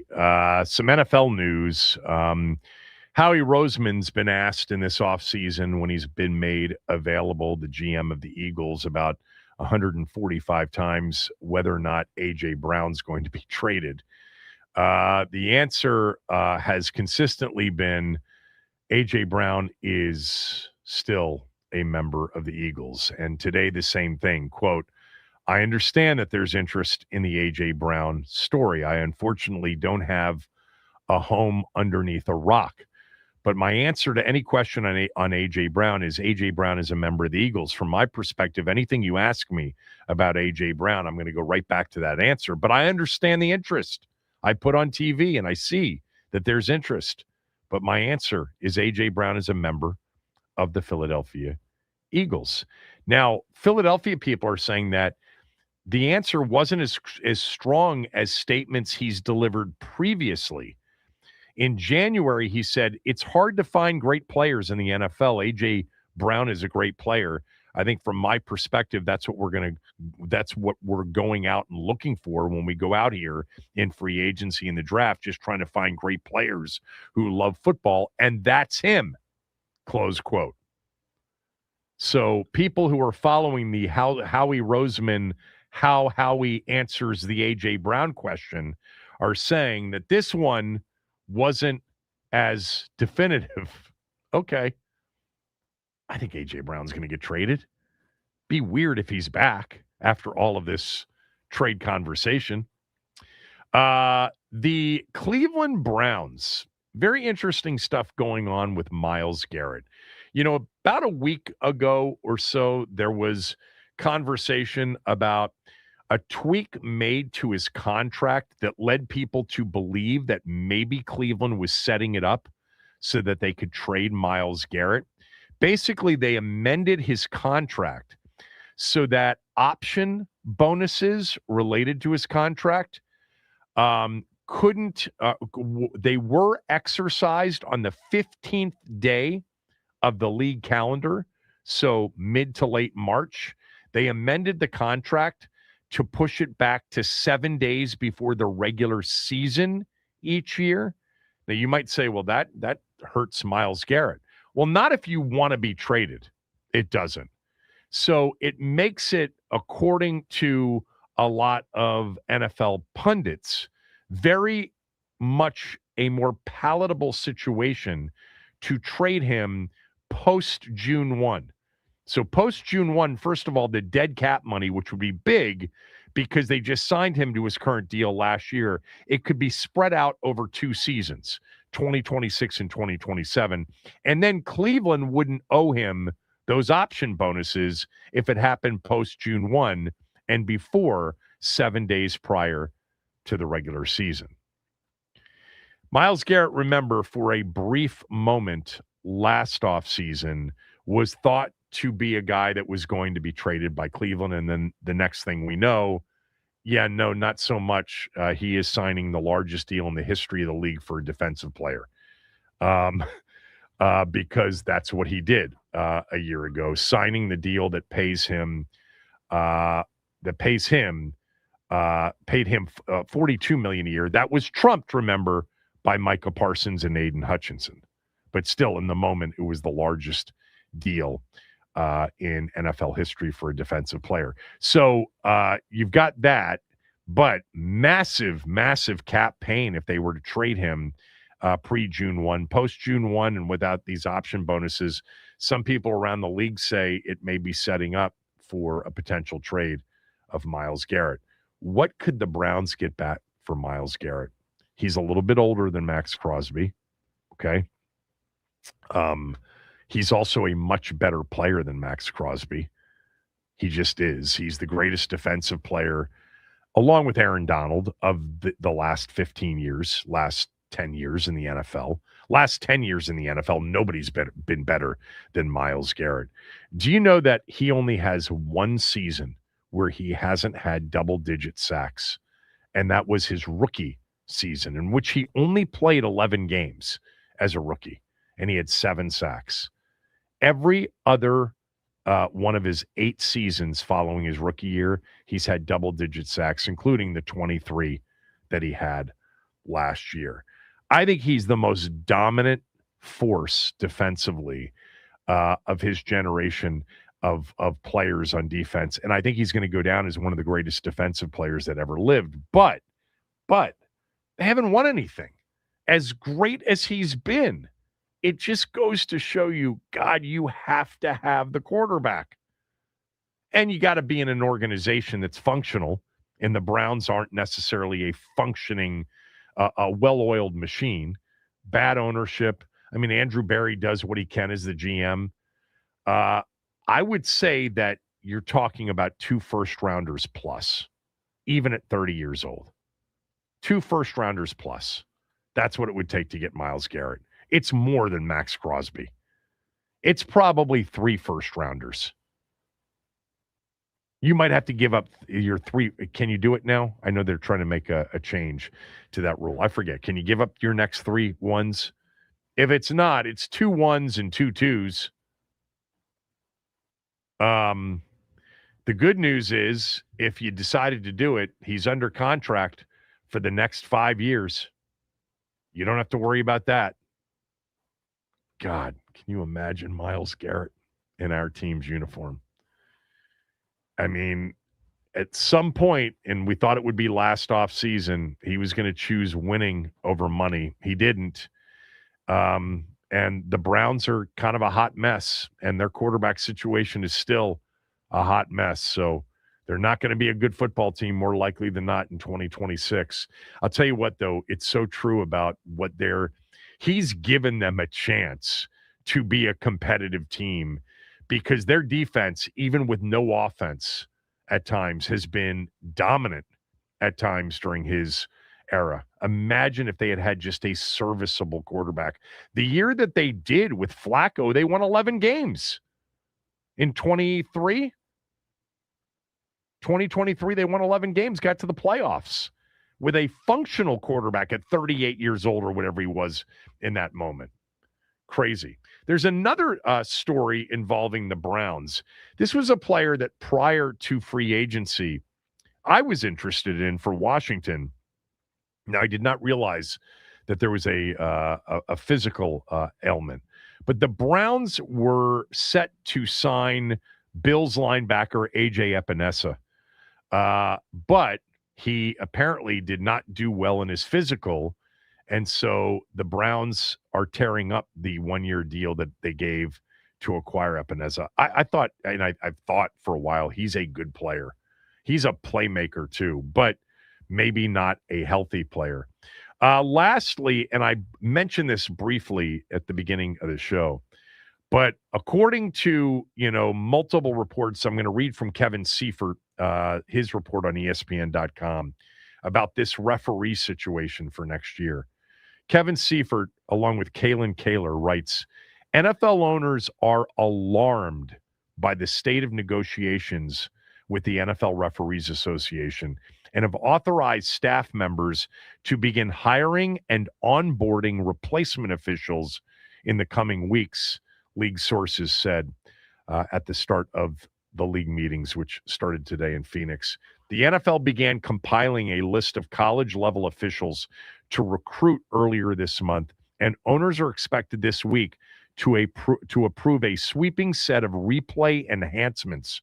Remember, we read about this last week, that while the replacement refs could potentially be reffing games early in the season, New York will have more control of with overruling egregiously missed calls or made calls on the field. So they're saying the sweeping set of replay enhancements would support replacement officials in both preseason and regular season games. A league source told ESPN's Kevin Seifert and Kalen Kaler that training of new replacement officials will begin in a month on May 1st. The NFL apparently not messing around with the NFL Referees Association. They've already shown they are willing, as bad as it's funny because it was 2012 that they went with the replacement refs. And that game in Seattle, the Green Bay, Aaron Rodgers, Russell Wilson battle was a famous Monday night game that was refereed by replacement officials, and they blew the end of game call. But we were so caught up in RG3 mania, I barely remember that they were replacement officials for his first game in New Orleans. The game against Minnesota, I forget when the regular referees got in, but the referees, by the way, are looking for just a big jump. They're looking for a 10% increase in average annual salary, and the league's offered 6.45%. By the way, this was something that came out of this news. I didn't know this. I was actually surprised. I didn't think it was this much. The average NFL official, Max, do you want to take a guess as to what they earn? $18.75 an hour. Well, it's not an hourly job. Damn. It's an annual compensation, job. How much do they earn a year? Go $80K. Yeah, keep going. $160. Keep going. Really? Yeah, that's what I thought too. The average NFL official in 2025 earned $385,000. Roger Goodell. I had no idea. I will give you my phone number, sir. I mean, we've heard about how these guys have other jobs. I'm not saying that they don't have other jobs, but I thought it was because we were talking about a compensation of like $150K a year or something like that, or $100K a year, or something even hourly. Had no idea that the average don't need that NFL job. official earns $385,000 a year, at least last year did. Now, those have to be referees with, long-standing, vested employment. Yeah. So that is a looming issue for sure. Ben will join us at 12:30, 12:35. When we come back, some of the other things that happened from the weekend, including the other 3 Elite Eight games, which we have not talked about. The Nats, how about their weekend? And the Caps are rolling here at the end of the year. Will it be enough? All of that and more next.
And Imanaga delivers. Swing and a long drive left field. Happ going back, way back at the warning track, looking up, and it is gone. Goodbye. Bang, zoom goes Joey Weimer. He has done it again. A 2-out, 3-run home run in the top of the first inning. The ball thrown back on the field from the bleachers as Weimer crosses the plate, greeted by Brady House, greeted by Dalen Lyle, greeted by C.J. Abrams. It's the Nationals 3 and the Cubs nothing. Charlie Slows on the call yesterday on our sister station, 106.7 The Fan. Joey Weimer has done something that only 2 other players in the history of baseball have done. I'll tell you what that is here momentarily. But the Nats beat the Cubs, got off to that 3-0 lead, beat the Cubs 6-3. They took 2 of 3 in the opening set of the season. First time since 2018. First time in 8 years the Nats have won an season opening 3-game set. They took 2 of 3 at Wrigley. Got a good performance yesterday on the mound. Struggled with other starting performances. Mikolas in that second game and Cade Cavalli in the first. But Jake Irvin yesterday, 5 innings, 3 hits, 2 earned runs, and 7 strikeouts in 5 completes. The Nats beat the NL Central favorites, Chicago, 2 out of 3 at Wrigley. Now, Joey Weimer, get this. Who's he? He was a January waiver claim who's been designated for assignment 3 times in the last 7 months. Joey Weimer, for those that don't know, and I would assume that most of you don't, is a player that started his career in Milwaukee and then was with Miami last year and then, again, claimed by the Nats in January. And he's been in the starting lineup in 2 of the Nats' first 3 games. He did not play the game on Saturday. Here's what he's done in his first 2 games in Washington. How about 6 for 6? He's batting 1,000. His on-base percentage, when you include 2 walks, is 1,000. He's hit 2 home runs. He's got a triple, 3 singles, 2 walks, no outs. According to Elias Sports, he joined Steve Henderson and Jeremy Hazelbaker as the 3rd player since 1961 to reach base in each of his first 8 plate appearances. If the season ended today, he'd be the front runner for the National League MVP. Joey Weimer. He said, quote, it means a lot, his start does. I put in a lot of work. It's been a windy road, so head down, keep going. All right, we got something to watch here tonight when the Nats open up their second series of the season against the favored team in the National League East, the Philadelphia Phillies. The Phillies actually lost 2 of their first 3 games to start the season as well. But the Nats to face Philly tonight on the road in the first of 3 games. I think I mentioned this last week when we had people on to talk about the Nats season. A brutal way to start their season this year, starting with the Cubs and then the Phillies and then the Dodgers. Those are the first 9 games. The home opener comes this Friday, 1:05 p.m. Nats Park against the defending champion Los Angeles Dodgers, who they are an amazing plus 200, 2-1 favorite to win the World Series. They are off to a 3-0 start in their season. Hockey-wise, no goal for Alex Ovechkin, but a good win for them following up that, hat trick win over Utah. They went on the road and beat Vegas Saturday night 5-4. The problem is that they're not in good shape still with respect to the playoffs. The teams in front of them keep winning. So right now, in looking at, the wild card situation in the East, the top 2 wild card teams are Boston and Columbus. Boston's got 92 points. Columbus has 88. The Caps have 83 points, so they're 5 points away from that second wild card game. second wild card spot with 8 games left. But there are 3 teams in front of them, all with 86 points. Ottawa, Detroit, and Philly. So I don't know what the odds would be, but they're pretty long with 8 games left. According to Money Puck, Washington currently has a 6.5% chance to make the postseason. So yeah, it's not even the fact that Columbus is 5 points in front of them. It's that there are then another 3 teams chasing down Columbus that are 3 points ahead of the Caps. So that just makes it really, really difficult. Not to mention the Caps have one more game played than many of the teams they are chasing or that are in front of them. So they've played better here of late. There's no doubt about that. I mean, they have won now 6 of their last 8 games trying to make I'm sorry, that's not true. They have won 4 of their last 6 games with an overtime loss in between. So they've certainly played better here recently, but it's probably going to be much too little, too late. You know what? We'll save some of the talk about the NCAA tournament's other games because we spent the first hour plus on UConn Duke. Ben Standig is standing by out in Arizona, and we'll get to him when we come back. Kevin Sheehan Show, the Team 980 and the Team980.com.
All right, Ben's out in Phoenix for league meetings. Dan Quinn, we played some of the sound from his one-on-one with ESPN's Kevin Clark, but he sat down with Ben and a lot of other people out there.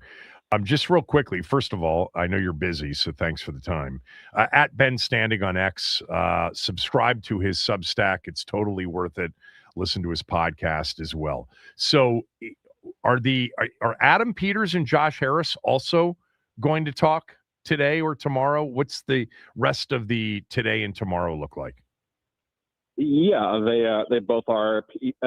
Josh Harris will be like somewhere in the noon, 1 o'clock hour, Pacific time today, and then Adam Peters at some point after that. I don't know how long we'll get with either of them, but presumably enough time to ask whatever questions we want.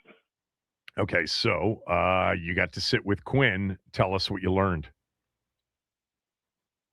What did we learn that's actual news? Well, he was asked a bunch about Tyler Biadasz, and we're going to have to get sort of clarification, I think, from Adam Peters, because he was asked basically, why did you move on? And, he didn't really give a straightforward answer. He just kind of said, appreciate what Tyler did for us, especially from like a culture perspective. He's one of the guys that came in and helped, establish what we're going to be about. But sometimes you have to, make changes to move forward, and that's what we thought we needed to do. He was then asked about if they attempted to trade Biadasz. He said no, but I don't think that's accurate. I think he's saying that I think he intended to say there was no like formal like, hey, we have an actual offer here from so-and-so for him. What do we think? I think it was more like, yeah, they did their due diligence. Nothing came of it. So we'll have to ask Peters later about that if we feel like it to clarify, but I think that's kind of what he intended to say. So that was one thing there. Yeah, go ahead. No, I was just going to say that lots of times when you see a tweet that says the team did not explore a Tyler Biadasz trade, you need the context, tone, and, more of a translation on what he really meant from somebody who was there. Because I see that tweet and it's like, wait a minute, you mean there wasn't any sort of, effort to look into the possibility of it? That would have been surprising. And that's not, what I tend to agree with you, however you got it and you were there, but I can't imagine that the team didn't say, is there a chance that we, send some feelers around and see if anybody's willing to give up a day 3 pick? Yeah. I mean, people always ask, hey, are they talking about trading anybody? I think every team in the league is constantly having conversations with others in the league, both their own players and then what other people have, just to get a feel for what the world looks like, what the market looks like. So, yeah, it would be surprising if they didn't at least attempt to check around to see what they could get. But, yeah, presumably they did that and then just nothing came from that, and that's what he was referring to. All right, what else from him? Asked about the green dot situation for the linebacker, and I think it's an interesting one because depending on who gets it, I think will give us an indication of the shape of the defense. If it's Jordan McGee and you're going to have Luvu and Chenal out there, then, is it going to be more of a 3-4 with one of the, Owe or Chase on back? Or if it's going to be Chenal or Luvu perhaps, then, does that mean only two linebackers and those 2 edge guys are both essentially playing outside backer? He did not give us a name specifically. He said it could be, basically it's going to come down to who's going to be on the field the most. That could be a safety. It could be a linebacker. So, if you look at it from last year, like Frankie Luvu and Bobby Wagner played almost every single snap. So, Chenal, I don't believe he really has that kind of background, but if he's going to be out there a lot, I could see him doing that. But he also said it's not, the calls are not, the checks are not just the sole responsibility of that individual. So we still don't have a great feel for exactly what it's going to be, but I am sort of more inclined to think that it could be, some sort of Chenal, Luvu, or I don't know. We'll see if it's like Will Harris is playing a ton. Could be one of those guys would be my guess at this point. I know that's fairly vague, but that's kind of all we have on that front. Has the door been shut completely on a Bobby Wagner return? I don't believe so. He said, I know Quinn talked to John Keim yesterday with ESPN about this and said the door hasn't been shut, but, we're looking at, we like the pieces we have. And to me, yeah, I mean, at this point, when you made the Chenal move, it just felt like, I don't know where you're putting Wagner. And again, if he's going to play if Wagner is going to play every play, which is the point of having that kind of a guy on the field, essentially, then what does that mean for everybody else? Right. So it just feels like that ship has probably sailed would be my guess. I guess if there's a Chris and Paul type discount to return, but I would be surprised at this point. They still need, I think, another linebacker for depth purposes. But I think at this point, to me, the ship has sailed, but they're saying the door is still open at least. Talking to Ben Standig, I actually read one of your tweets from last hour. And it was a question that somebody asked about Chigakonkwo specifically. And then he got into Ben Sinnott and a guy that I know you and I have talked about because I just kind of was a fan, as much as you can be a fan of anything during preseason, in terms of his just natural pass catching ability. But I thought 89 Cager last year actually looked like a pass catching tight end. And it sounds like they like him too. So first on Sinnott, what did he say? And then on Cager, what did he say? Yeah, well, I mean, he was asked about Okonkwo, and he basically said that, there are some guys that have time speed, and some guys are able to translate that into games, and he felt that he can do that on like some, crossing passes down the field, things like that. Then he talked about how where Sinnott probably works best, which is, that H-back role that we've discussed, or, that we kind of figured he would play overall, but does never seem to fit with the Cliff Kingsbury offense. Highlighted, of course, John Bates' blocking. He also mentioned Colson Yankoff has worked hard, and he can do both positions. But then he got into Cager, a guy who was on the practice squad, and he said, "Look, there's a guy that basically we haven't talked about. I think he meant like we here in this group haven't talked about it, but everybody in the building is very excited to see what he can do." He highlighted the potential for third down usage with him, and then he said, "If you ask me what's one player that I'm excited to see, this spring and into training camp to see kind of where things go," he said he probably would pick Cager, which is a bit surprising to an extent, but okay, sure, why not? Let's see what's going on here. I mean, you would think between Okonkwo, Bates, and Sinnott, like that's kind of the main group. But hey, if they think there's room for Cager, sure. I mean, he certainly has the physical tools. So yeah, sure. Let's see what he's got. Played at Calvert Hall, played at Miami, then played at Georgia, where in his final year at Georgia, 2019, 33 catches, 476 yards as a 6'6", 220-pound, clearly pass-catching tight end. What about center? What did he say about Allegretti with no Biotish? What's the plan there? Anything on that? He said for now it's Allegretti and Julian Good-Jones, who's been here on the practice squad the last couple of years. Yeah. He said basically said like, some, I don't know if you use the term competition, but essentially those two guys, I mean, he didn't obviously, rule out making another addition or drafting somebody. He also, didn't specify that was the plan. So, as has been their approach, it seems like with this position, they don't seem to be overly concerned in terms of, having to get something more, but yeah, I mean, again, you always look at, you can tell me about Julian Good-Jones and, he's been around, that's not nothing, but, the fact that he's never been on the roster really, he's only been there, he's only shown up with injuries or things late in the year, would be hard for me to think he's going to go from potentially that to starting on any way, shape or form, and even being a backup would be an elevation. So we'll see. I still would imagine they bring in somebody else, but maybe that somebody else is not a frontline guy or a third round pick. It could just be some depth. And at a minimum, I think they do need that. What's the number one thing you want to learn from Adam Peters? I had one of my subscribers mention this to me, and I thought it was a good, point is like, okay, you've got all this cap space, the last year, you also had a bunch of cap space. Like what's the general, like, what's the specific plan now with this? And then what's your broad approach with this? Is it just to roll over money every year? Like, what's the deal? Cap space isn't everything, but I'm kind of intrigued. Like, what is the actual plan here? You're going to give some extensions out? Like, what are you doing? The way you've structured everything, you give yourself sort of all this room, but to what end? There's not that much left in free agency to go play with. You could always make a trade and so on. Are we going to ask him about Brandon Ayuk?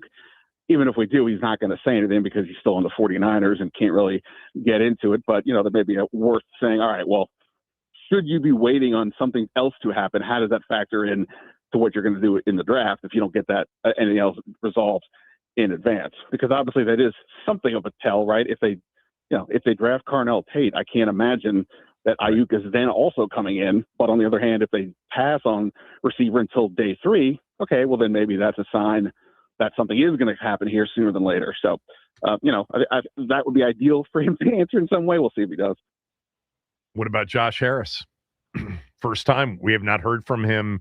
Correct me if I'm wrong. I don't think we've heard from him since the end of the season last year. 24? Oh boy, no. I feel like we heard from him at some point now. I've lost track here, but I don't know. We certainly haven't since the season fell apart. And Jaden had the injuries and all that. So I think just broadly, where is your head at with this? Obviously, I think we've all had the conversation. Is Dan Quinn potentially in some trouble? That's not a question to ask Josh Harris, but does he give any indication I have all the confidence in the world. This is a long-term thing. That could be interesting. And then, I don't know how much there is to get into the stadium, considering it's still a ways off, but the branding topic is certainly one that I would imagine folks want to hear about, because obviously they've been teasing, new uniforms, and every time they put out some tweet, there always seems to be some new type of logo, or not logo, but so some type of imagery, branding, whatever, that's different. So get any feel for him on that. All right. Thank you for doing this. I know you got to run. Appreciate you making time for us.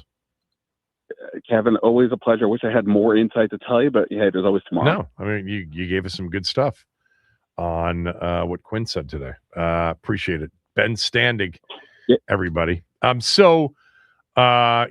mean, tomorrow, on tomorrow's show, we'll have the best of Peters and the best of whatever the owner says, certainly on the show tomorrow. We started the show with truly one of the most stunning finishes in NCAA tournament history. I would not personally put it up there in terms of memorable with Christian Laettner's shot in 92 to beat Kentucky in overtime, or the Lorenzo Charles catching the Derek Whittenberg pass, not really, but shot and dunking it in at the buzzer to beat NC State, or the Chris Jenkins 3 at the buzzer to beat North Carolina to win a championship. But it certainly was memorable. It was a thrilling finish to the weekend. And like I said, to open up the show, you never saw it coming. That was the thing about the way Braylon Mullins' 3, ended that game, is that it wasn't a back and forth classic. It was Duke building a 19-point lead, going into the break with a 15-point lead.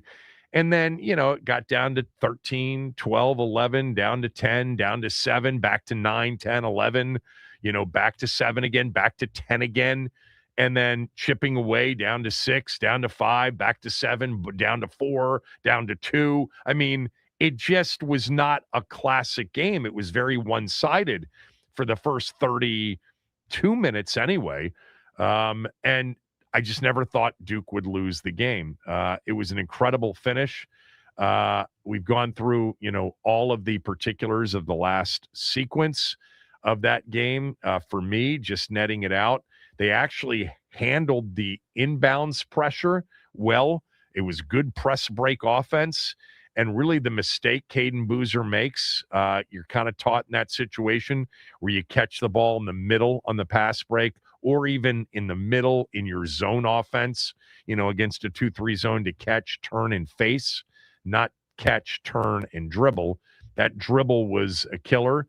And then the decision to try to pass over outstretched arms obviously was not the right call. Now, a jump ball would have given the ball to UConn. Duke had a timeout left.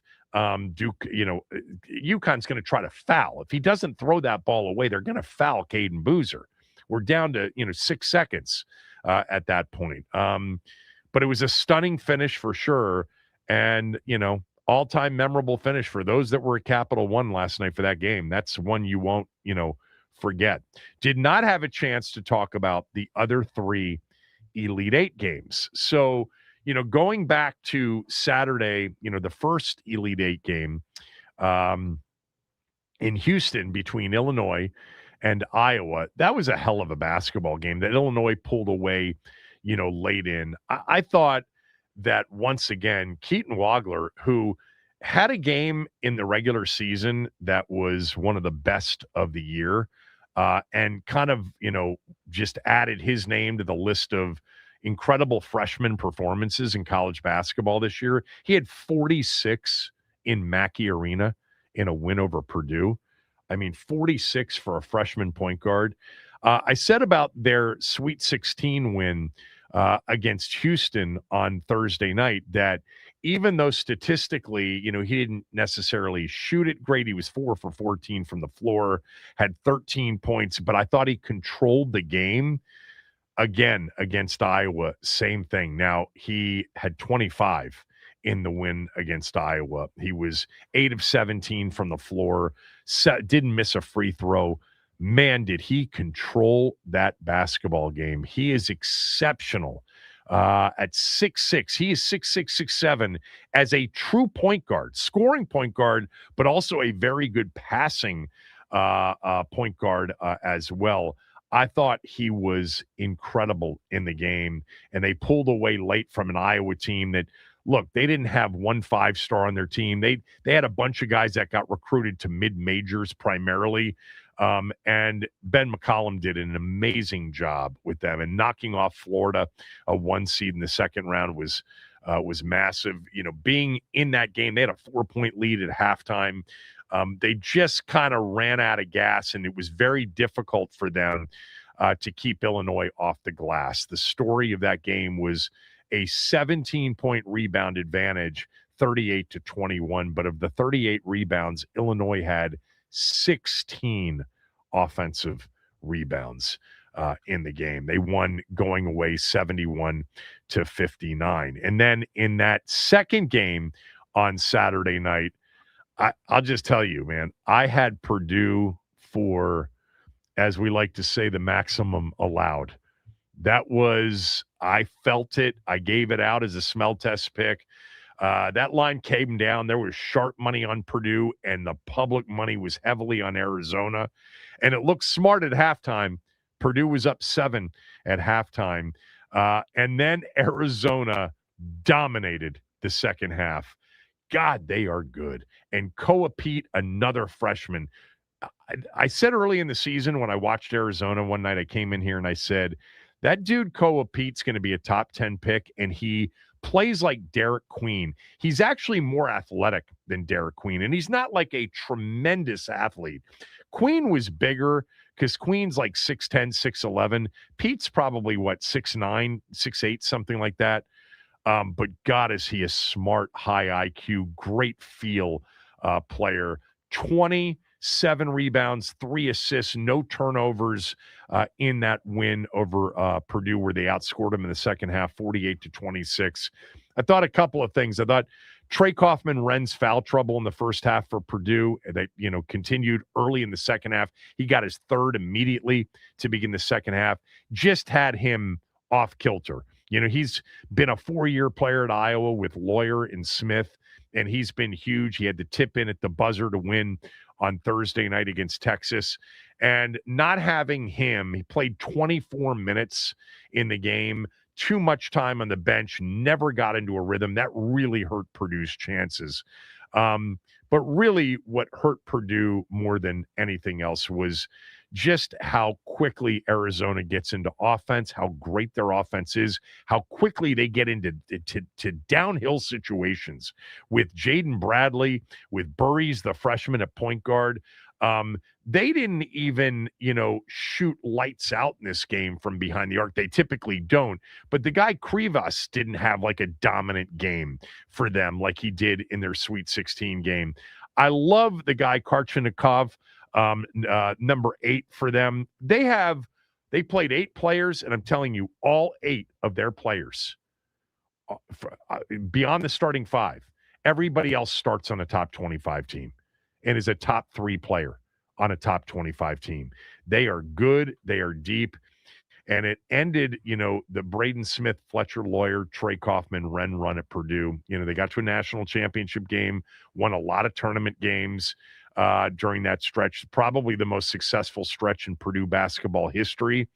And I thought Braden Smith was outstanding in the game, especially in the first half.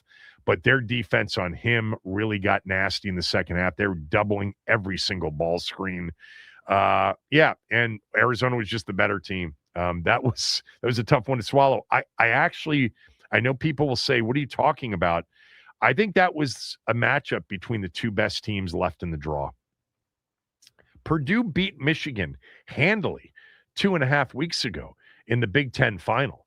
I mean, beat them 80-72 and played lights out against a Michigan team that's, blown everybody out in this tournament. 21-point win over Howard, a 23-point win over St. Louis, a 13-point, somewhat dominant win over Alabama in the Sweet 16, and then a 33-point Elite Eight win over Tennessee. Purdue beat that team 2.5 weeks ago in the Big Ten final. I think Purdue was the team. I think the winner. As I was watching that game, and it was a high-level basketball game. That until the end, until it got a little bit sideways with just too much Arizona, that Purdue game against Arizona on Saturday night was one high-level basketball game that just kind of petered out at the end because Purdue kind of lost it. But Arizona is great. I mean, I'm shocked that they're an underdog against Michigan. I would have guessed that they would have been about a 3-point favorite because I think they're the best team left in the draw. Michigan's excellent, and they've been excellent all year long. And they destroyed a Tennessee team that beat an Iowa State team without their second-best player on Friday night. And Tennessee just struggles to score, not rebound, not play defense, but they only have 2 true scorers in Gillespie and Ament, the freshman. And they just, were outclassed by Michigan. And, the Sweet 16 games on Friday night, that happened after the show on Friday. That Duke-St. John's game was so intense. I mean, St. John's defensively, wow. I just didn't watch as much during the regular season as I did late in the season and then through this tournament. But Pitino apparently just signed a massive deal to stay. So we got a Final Four that sets up with the early game being UConn and Illinois, and then Arizona, Michigan.